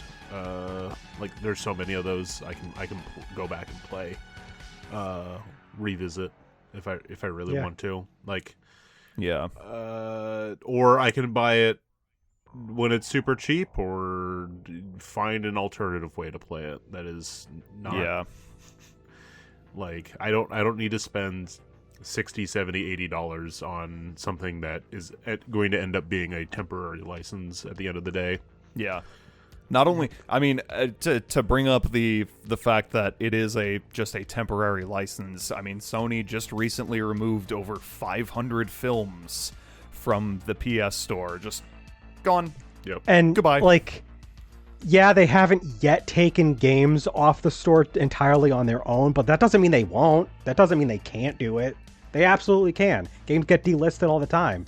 And like, one day they might not, like a storefront, you may not even be able to re-download your games. Right now, you have that luxury, but we don't know how long that's going to last. Like, we're still only 20 years out from the digital age of games starting. We don't know if that's going to last another 20 or 40 or whatever. Especially with how this is a closed, like a lot of people want to be like, well, ecosystem. Yeah, this is a closed ecosystem. Whereas people were like, what about Steam? What about, that Epic Games Store? That's all like the PC is an open system. Yeah, you have options. Like, they're digital options, but they're options. Yeah, so you can still go and shop options for like price points, even if you don't want to use Epic. But like, they're an option that usually you can find a price. You don't get that on if you're playing specifically on a PlayStation, which is Yeah. And with the digital Yep. thing, like even if they put it on retail, the retailers can't change the price on it. They just have to sell it at whatever Sony's store has it listed at. Like they can't compete with that. It's not the same thing. And you know what really pisses me off too is like this is Sony. This is the company whose online infrastructure is spotty at best. How many fucking times has the system been hacked? How many times has PlayStation been hacked? And they want people to go into PlayStation 6, into an all digital future, and trust Sony, this company who's just trust them with your accounts that could get hacked at any time for all of your PlayStation 6 games. That's what they want you to do. They want you to trust, bro. Yeah, just trust them, bro. Like, oh my god, that pisses me off so much. That was always an argument I would make to people when they were like, "Why would I want to buy your like a PSN voucher through you?" This while I was working at GameStop. Why would I buy this through you and not just go directly to Sony and just put my credit card in? I was like, yeah, you could do that. They've been hacked as recent as like 3 weeks ago, bro. The reason that people will go into a store and buy the code is because they don't trust Sony with their credit card information. And honestly, they're fucking right to do so. Yeah. Like, So like I would tell people all the time that, I mean, you can give me cash and you don't have to worry about your information necessarily being stolen. I think like Nintendo has a chance to just like absolutely rule the console market by like just cutting a deal, or I don't know about cutting a deal, but like, I mean, soon enough, like GameStop is only going to be selling like Nintendo games like, and codes and boxes, like Nintendo games and codes and boxes, and the thing is the occasional hardware, but like, and let's be real, most people, if they're going to get a digital game, yes, you have the odd person who will come in and they'll get the code card or the code in the box purchase, but the vast majority of people who are buying a digital game are not bothering with that. They are just going on the store and downloading the game directly because that is, for them, the whole fucking point of a digital game. Yeah. So like, like you were saying, Jack, go ahead with the store presence thing. Like, it's only Nintendo left. Yeah, no, I mean, like, Nintendo has a chance to just, like, really push for, like, I mean, like, they could just do, like, a partnership with GameStop and just be like, we're a Nintendo store now. Buy your Nintendo games here. I mean, I'm not saying that they should, but, like... Now, I don't... Sony and Microsoft aren't going to be doing this shit. I don't like the fact that it's tied to a code, to basically a download handshake to get the game. But at this point, like, I would, if I have to buy a digital game, I would rather buy like a game key card, and I'd probably just rather buy it used. Like, at least, like, I can just not give the company that published the game my money at that point, and I could still get the game. Like, I'd rather just go on eBay or go on, like, whatever website has, like, used games and just be like, boop, boop, boop, boop, boop, and just be like, okay, Kingdom Hearts 4 has been out, like, 3 years already. Can I get, like, a game key card copy of it for, like, $20-$30? Okay, cool. I can't even get that option on PlayStation when they move forward with this. I don't even get that option. At least with the game key cards, I'll have that one day. Like, I won't have to pay full price for it, and I'll be able to, like, find something that has, even if it's not going to last me forever, it's like something. Like, they're not even going to keep the game key discs. And that was already something they were doing for like a year plus or so. For like, since like at least 2024, there was like more and more games where like the disc wasn't even the full game. It would have a partial download, or it would have like the full game just about outside of like a little bit of like important data would be on the disc. Would be like all the rest of it would be you download it. And it's like it pisses me off, man. I don't like that Sony is just taking away all these options. It's like Landon said, with an open ecosystem on the PC, like if I have to get a game absolutely 100% digital, no physical option whatsoever, not even a physical download as a game key card is, like I'll just go on PC. Like I could use, GOG, good old games. I could use that. If it's not on GOG, Steam has sales out the ass that blow Sony's sales out of the water every time.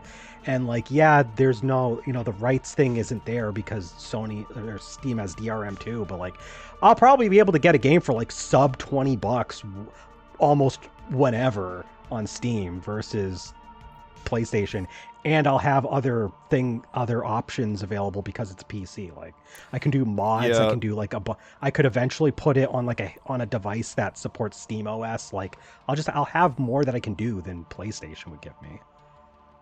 It's like that tweet I saw the other day where it was something like, does Sony not realize that like once they go full digital, people will just realize that like owning a PC and downloading Steam or GOG is a much better option, or are they just fucking stupid? And like, because I used to champion consoles over PC as a form of like, it's more accessible. But when the next PlayStation is basically not going to be accessible in any way because of how much it's going to cost, like that doesn't even exist anymore. Like at that point, you are just better off spending a couple $100 extra and getting a PC that will last you longer and do more.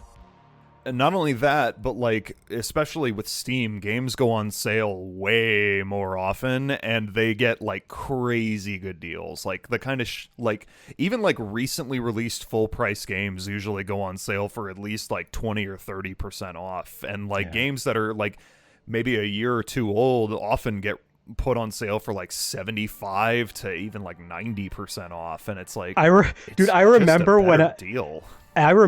when I bought Sonic Generations on Steam. This was before they did Sonic Cross Shadow Generations. It was on sale for $2.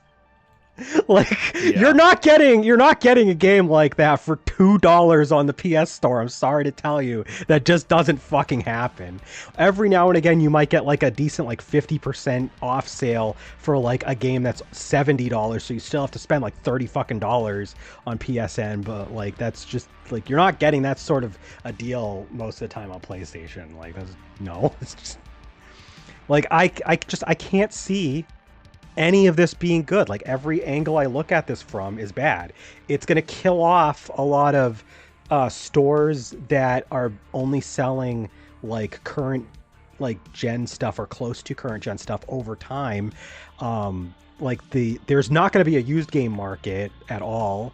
There's like, for us, there's no like it takes away our options. Like just every angle I look at it from, it's just all bad. It's just all bad. Like I don't know how else to put it. It's just, I don't know. It's like, Jack, is there, what do you think you're gonna do with like Persona 6, or like if there's another like game in a series that you like coming out? Because let's be real, Persona 6 is not coming out until after this all happens. It's not getting a physical PlayStation release. At best, maybe there's going to be a game key card on Switch 2. But that's literally I guess just eventually hope for a game key card, or on a if sale, it has maybe. one, go buy the PC release. Yeah. I don't know if they said for sure or not if it will have a PC release at launch, but like I'll play it on PC. Fuck it. It's better than buying a fucking PS6.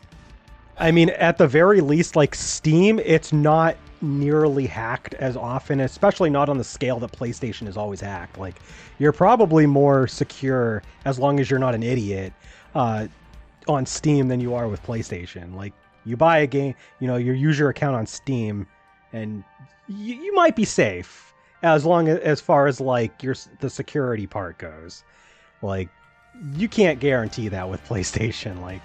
Like Landon said, when like people were coming in and like making that argument, it's like, yeah, but you're trading like the convenience for the security, like the security for the convenience. Like, I don't know. I know there's a lot of people out there that are like so big on PlayStation, they're like so entrenched in the ecosystem. They're like those Apple heads that like always move up to the next iPhone, or what have you, where like they're all like they're stuck in that ecosystem because of how long they've been a part of it and how much like stuff they have that's like tied to that, so like they can't escape. But like, I have not bought a digital PlayStation game in a very, very, very, very long time.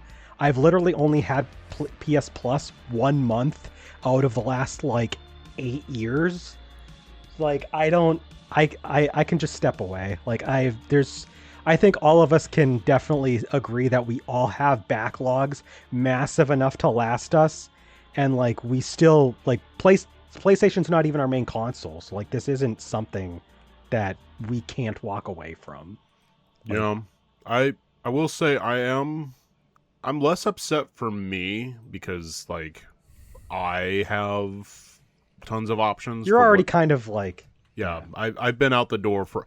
I really honestly I got out the door as soon as you couldn't play PlayStation 5 on like much, I mean, anymore, right? there's that, but I mean, like, fundamentally, like, from a mental perspective, as soon as they went, like, to the Slim and Pro model, where the disk drive was, like, an add-on that you had to do an internet update to require, like, that was like, all right, Sony, what are we doing here? And that's a good point. Like, I don't think people realize that, like, they already were definitely on their way to trying to make, like, physical as obnoxious as possible so that they could use it as an off ramp to like just not do it at all. Yeah. So like I mean, I probably like if the disk drive didn't need an internet update, I might have actually updated my PS5 at some point. Yeah. Just to have a a more powerful system. Because I do occasionally, right now rarely. But I occasionally use it. But yeah, like you said, I don't subscribe to PSN anymore. I haven't done that in years.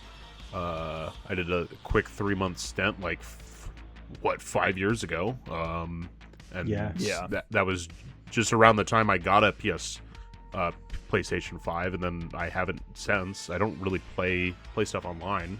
Their offerings usually for free games are nothing to write home about. That I want to like play. So yeah, no, it's but the thing I'm like more mad about than myself is honestly for my children. They don't get an option. Yep. My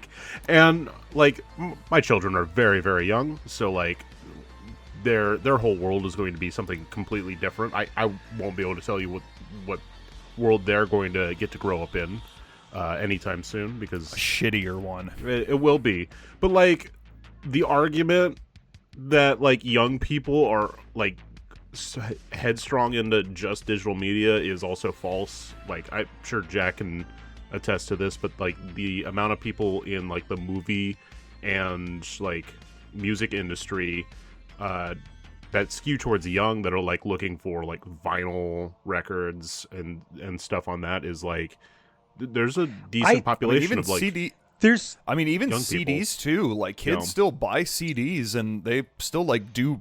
I think like just last year, like CDs outsold vinyl for the first time in like a long time. We don't have much of a presence for it at my Walmart that I work at, but like I see younger people going up to the vinyl section and checking out the stuff there much more often than older people. Like I feel like the oldest I'll usually see is like maybe in like their 30s, like somebody like us.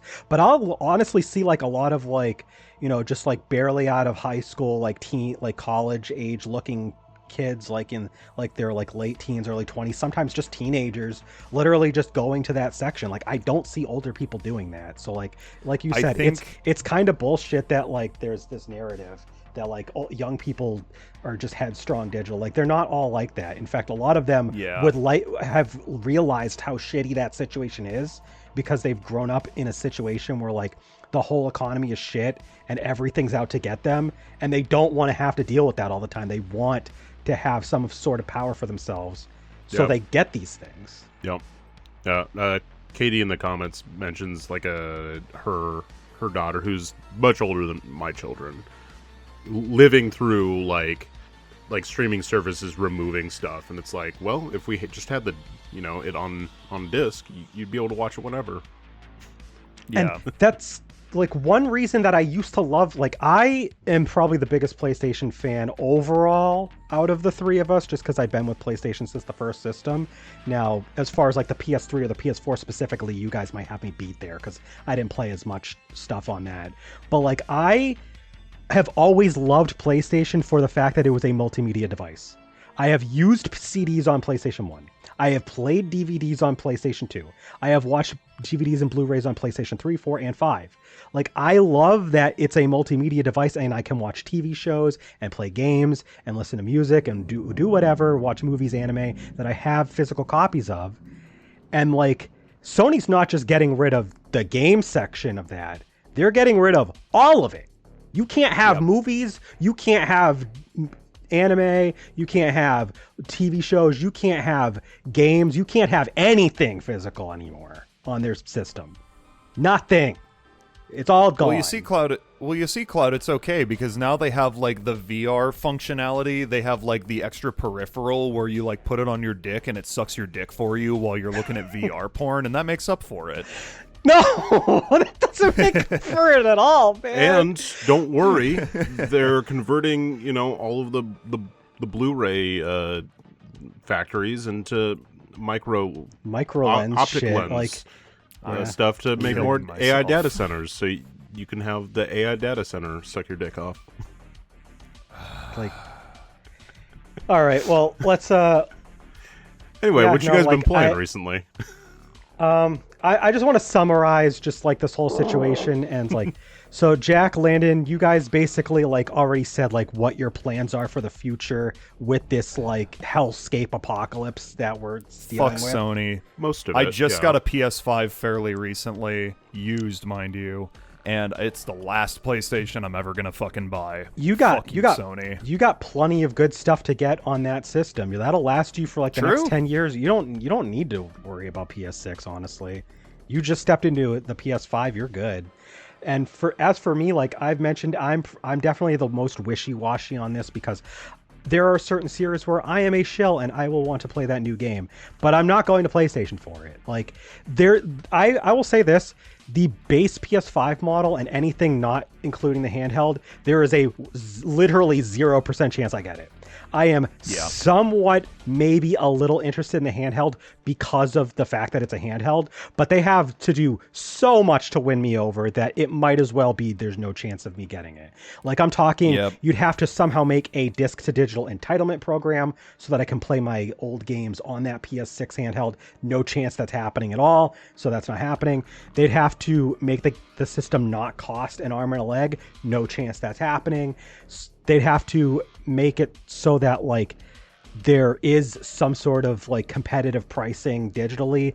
That's another thing. Like they are also doing dynamic pricing, which means that I can go on PlayStation Network and the game might cost a different price than if you guys go on it. Mm-hmm. And like that's bullshit as well. So like if I have to engage with that in any way, I don't want to. And that's literally the only way that would be a thing. They have to, for like new games, so like I don't want to have to deal with that at all. They have to improve their refund policies on the Sony platform.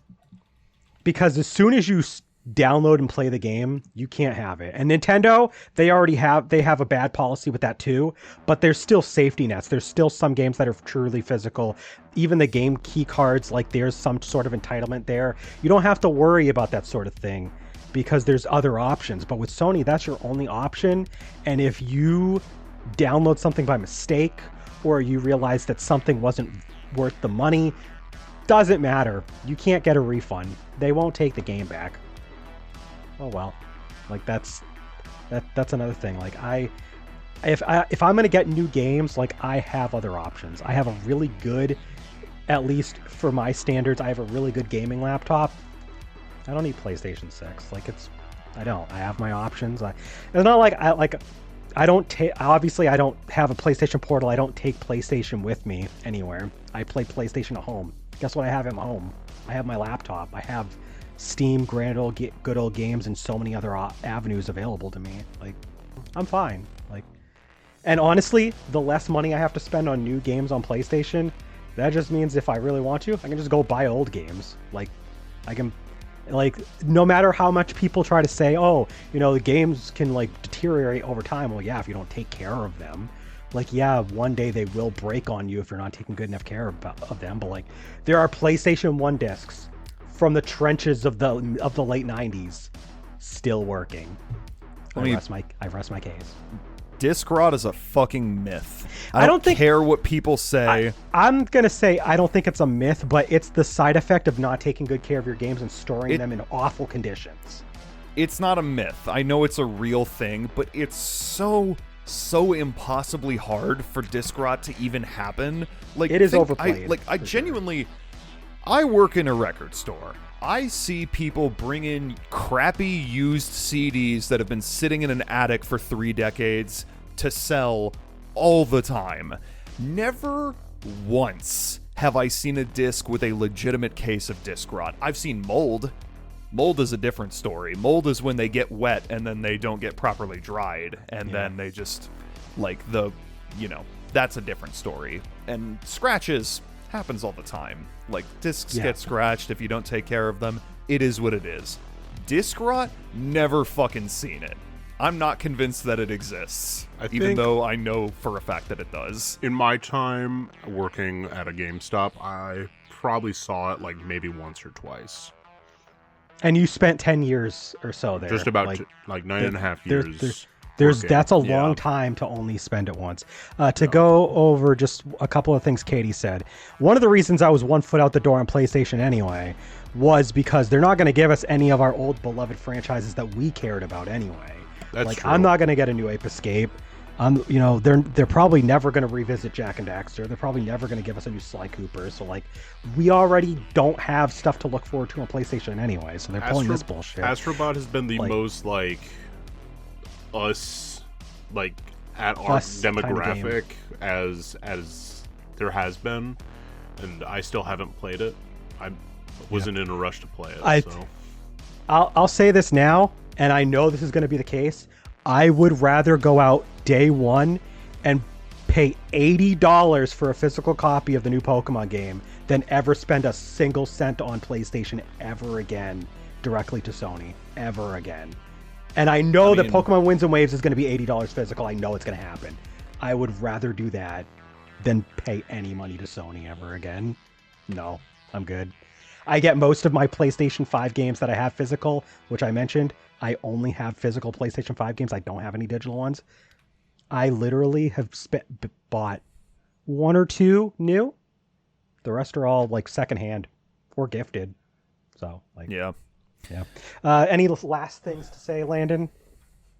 I mean, like, no. I think I said my piece. Fuck. This shit sucks. We had to get this out there, though. Like, we, all 3 of us, to some degree, are avid collectors of physical games. And we all just know that in some form or another, this shit sucks. So we just wanted to talk about it. So let's, we like to do like sandwiches. You know, we like sandwiches here at Gaming Stooges.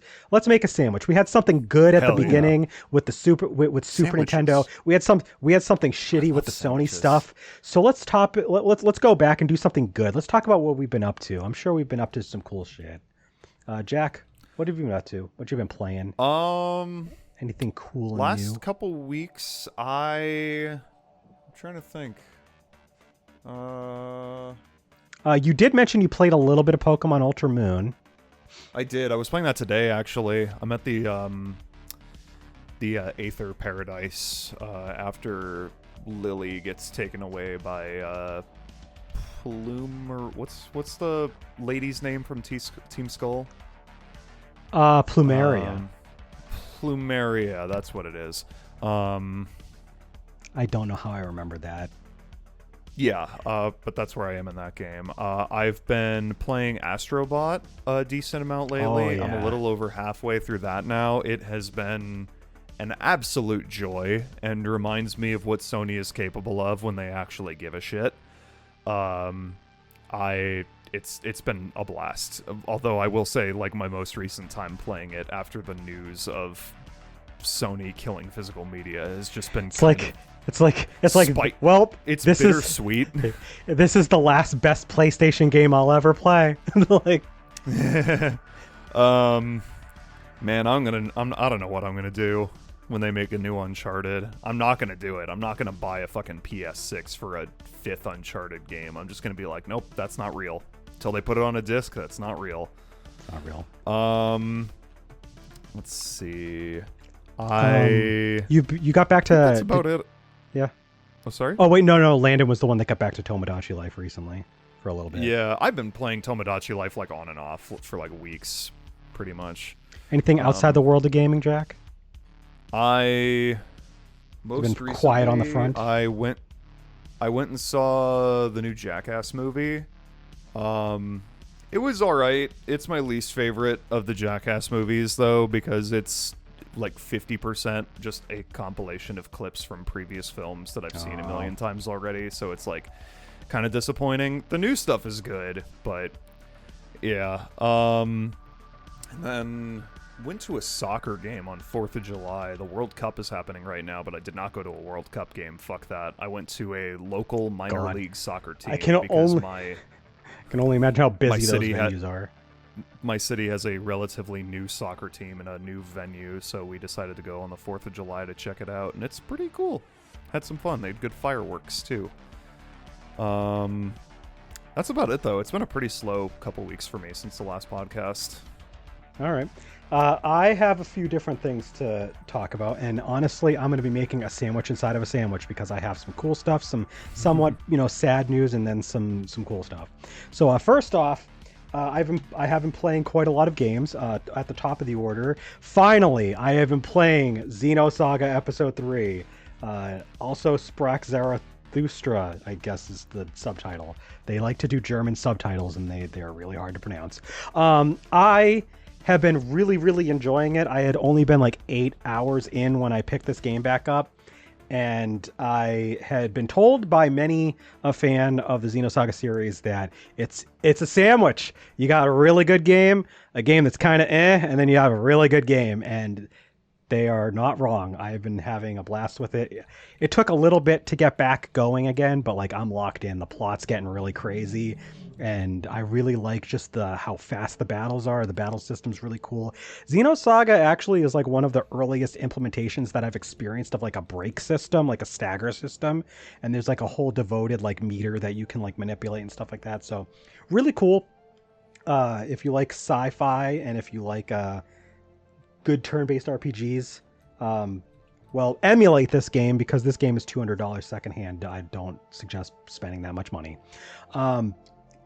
I've also been playing a bunch of other games. I've been playing Golden Sun Lost Age a little bit at work. I was already playing that the previous week, but been chugging through a little bit more of that. I've also been playing Hatsune Miku Project Diva X on the Vita.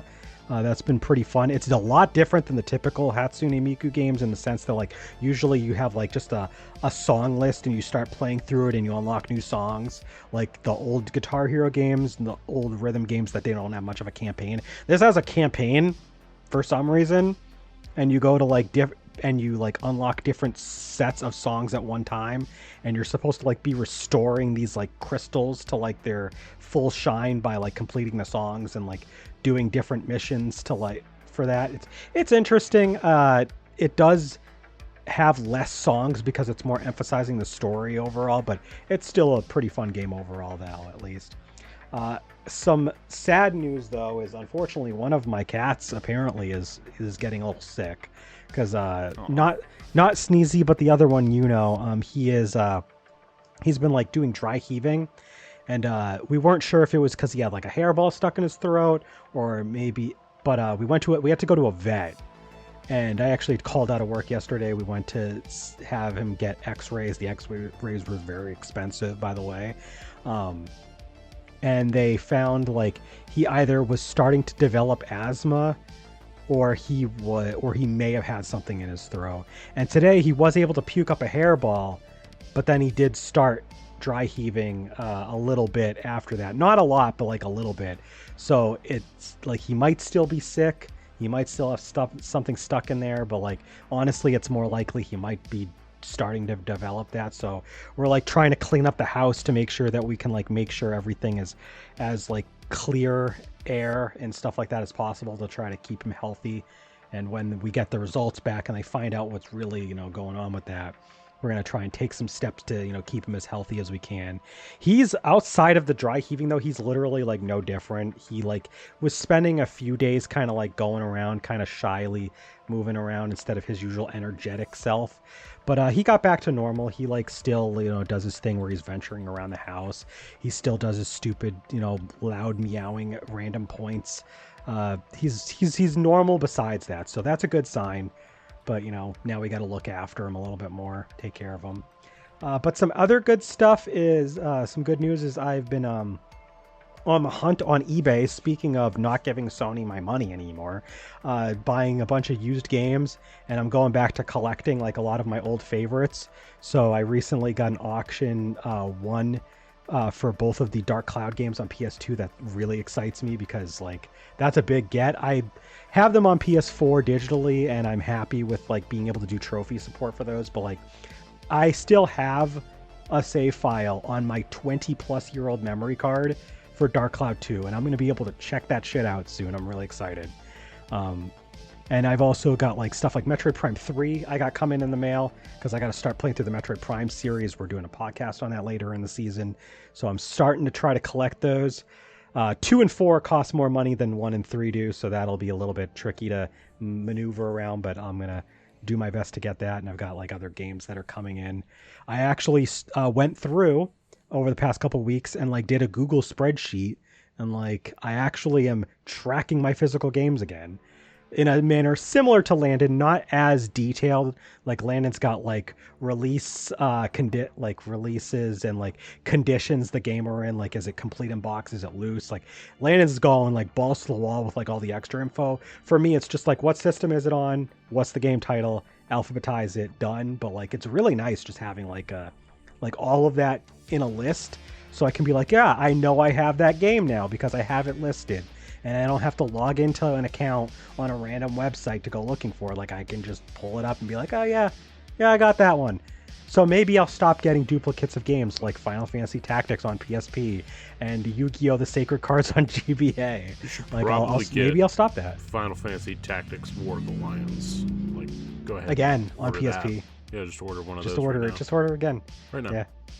I don't know why. I don't know how that happened. Like I looked, like I was like looking, like when I didn't find this out until I actually went in and was like listing my games off. And when I pulled the PSP games up, I was like, wait, what? And I was like looking at like 2 copies of the game, and I was like, one of these is like a greatest hits released version on the PSP, whatever. I think they call it favorites on PSP, but like one of those was that, and one of those was like pre-favorites. And I was like, oh, all right, I guess I have 2 copies of that.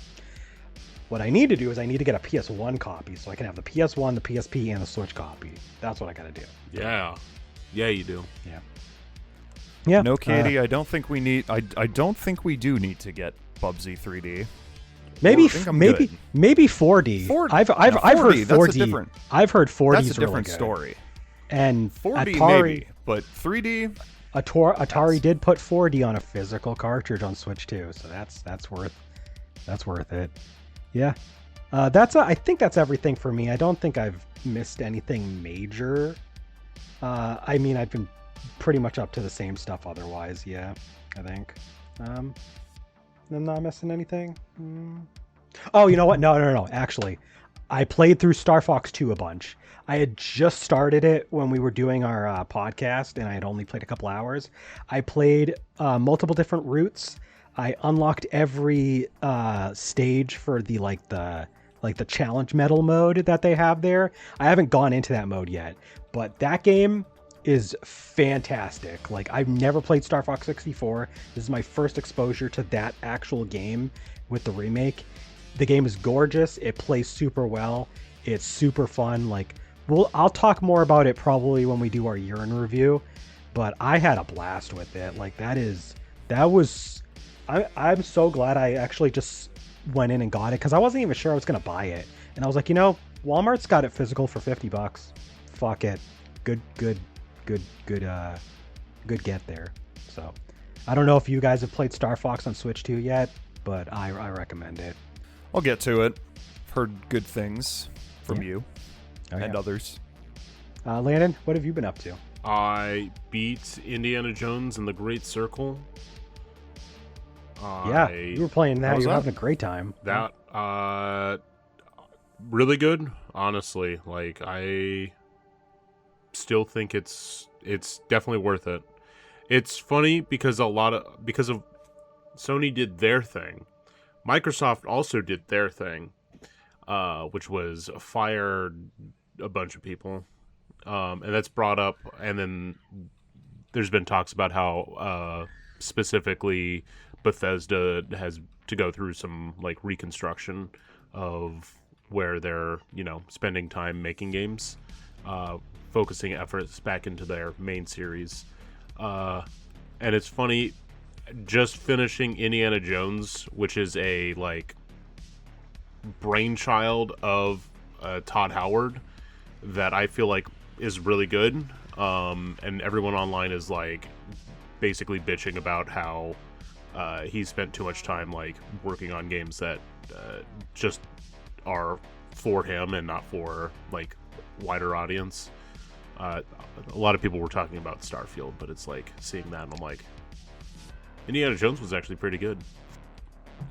And besides, it's like if you are as like Todd Howard, you can judge him however you want, but Todd Howard as a creative mind, you don't want to tell creative minds, oh, just make the games I want you to make. Yeah. Like let them do something creative, and sometimes they'll get you something really good that you didn't know you wanted. Like Todd Howard literally gave Landon Indiana Jones, and he didn't know he wanted it, and apparently it's really good. Yeah, you can't get those games if you're just like, no, just make the games I want you to make. I'm very happy with it. So yeah, there's that. Yeah, I would say, Jack, if you get a chance, check it out at some point because it's definitely within your wheelhouse. Oh yeah, I'm sure I would enjoy it. It feels. Just gotta pick it up. It feels like an Indiana Jones movie, like turned into like a pretty solid game. There's like 3 levels in particular that are pretty meaty that you get to like explore around the map and do a lot of like puzzles on. And then there's like a couple segments that are like a lot shorter and like more like action story set pieces. But the nice thing is you can go back and revisit any of the areas at any point. Oh, okay. So like that's cool. One of the first areas, the first major area is the Vatican, and when you get to the last major area, there's actually a little quest that has you go back to previous areas just to like do a little side quest thing. So they tie it in. It's fun. So you can like explore at your own leisure and like pick up all the collectibles if you want to do like the collectible hunting in it. Yeah, for sure. So that was fun. And then I started and finished Shantae Risky's Revenge, and I had a really good time with that. Yeah. That was my first time playing that. It's very short. Shantae podcast, maybe one day. Maybe one day. Cloud will have to play. Yeah. A lot of Shantae some games. Number of Shantae games. Maybe not all of them, but some Shantae games more than the number 0. I mean, you've played Half Genie Hero. Part of it. Yeah, I mean, that's still... You've played a Shantae game. You might not have beaten a Shantae game. I've played a Shantae game. So yeah, I definitely enjoyed Risky's Revenge, I think a little bit more than the original game. It's definitely very much streamlined. It's the world is like not as long. It's not as Metroidvania. It's still Metroidvania because you still have like full access and you have to get power-ups to like access certain areas and go back and forth, but it's not as like long to cross. The warping, like the warp mechanic, is a little bit more freeform. You just go to like a statue and wake it up, and then you can go between the statues at any point. It's the Metroid Fusion of Shantae games. Basically. Except it doesn't necessarily tell you exactly where to go all the time. It doesn't go, here on the map, go here. Yeah. It's not holding your hand like Metroid Fusion does. Metroid they called it Metroid Fusion because you're fusing hands with the game. Yeah. So but I like a lot of the characters are, they have some of that classic or some of the characterization you see. It was funny to see like Hypno Baron in his like older original design rather than his newer like Half Genie Hero design, because he's definitely a lot different there. But yeah, that was great.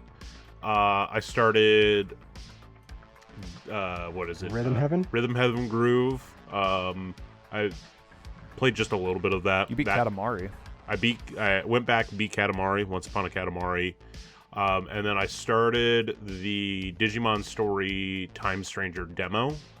And I was surprised at how short that was. People online were saying it was much longer, and I think that might have been the PlayStation version. I don't know if this was like a much shorter demo than what was originally offered, but I beat in like an hour and a half, and I was like, oh, I was hoping for more. But I was able to start like playing around with like digi-evolving I'm stuff. excited for you to get the full game and play it because it's so good. That'll I feel like you're gonna. That'll be this like weekend. I'll hopefully have time to pick up my copy, but it's locked, so we don't have to worry about that. It is locked. It is my next game. I've been playing like all of these like shorter games in between Indiana Jones and this, just because I'm like I don't want to get caught in something that I'm gonna have to. Digimon's like away. Digimon is like a 50-hour game too, so like you'll want to get out all of your short stuff out of the way before you dive into it. Yeah. So the only short thing that would be left is Shantae Advance, but at this point I don't have time. Yeah, so it's pretty much. I'm glad you're getting to Digimon. It's pretty much just going to be Rhythm Heaven and Tomodachi Life until Digimon comes out, and then I'll be focusing in on that. All right. Yeah. All right, so this has been the Gaming Stooges Talks podcast. We had fun talking about the Super Nintendo. We did not have fun talking about Sony ending physical discs for PlayStation and by extension Blu-ray and stuff like that. So yeah, it's Landon is holding a book that is something that we will be dealing with for our Patreon later this month. So if you are subscribed at any tier, you can look forward to a cool tabletop experience. We're finally going to be diving back into one of those. It'll be fun. But yeah, we'll roll the outro. We'll talk to you guys next time. Bye-bye. Bye. Bye.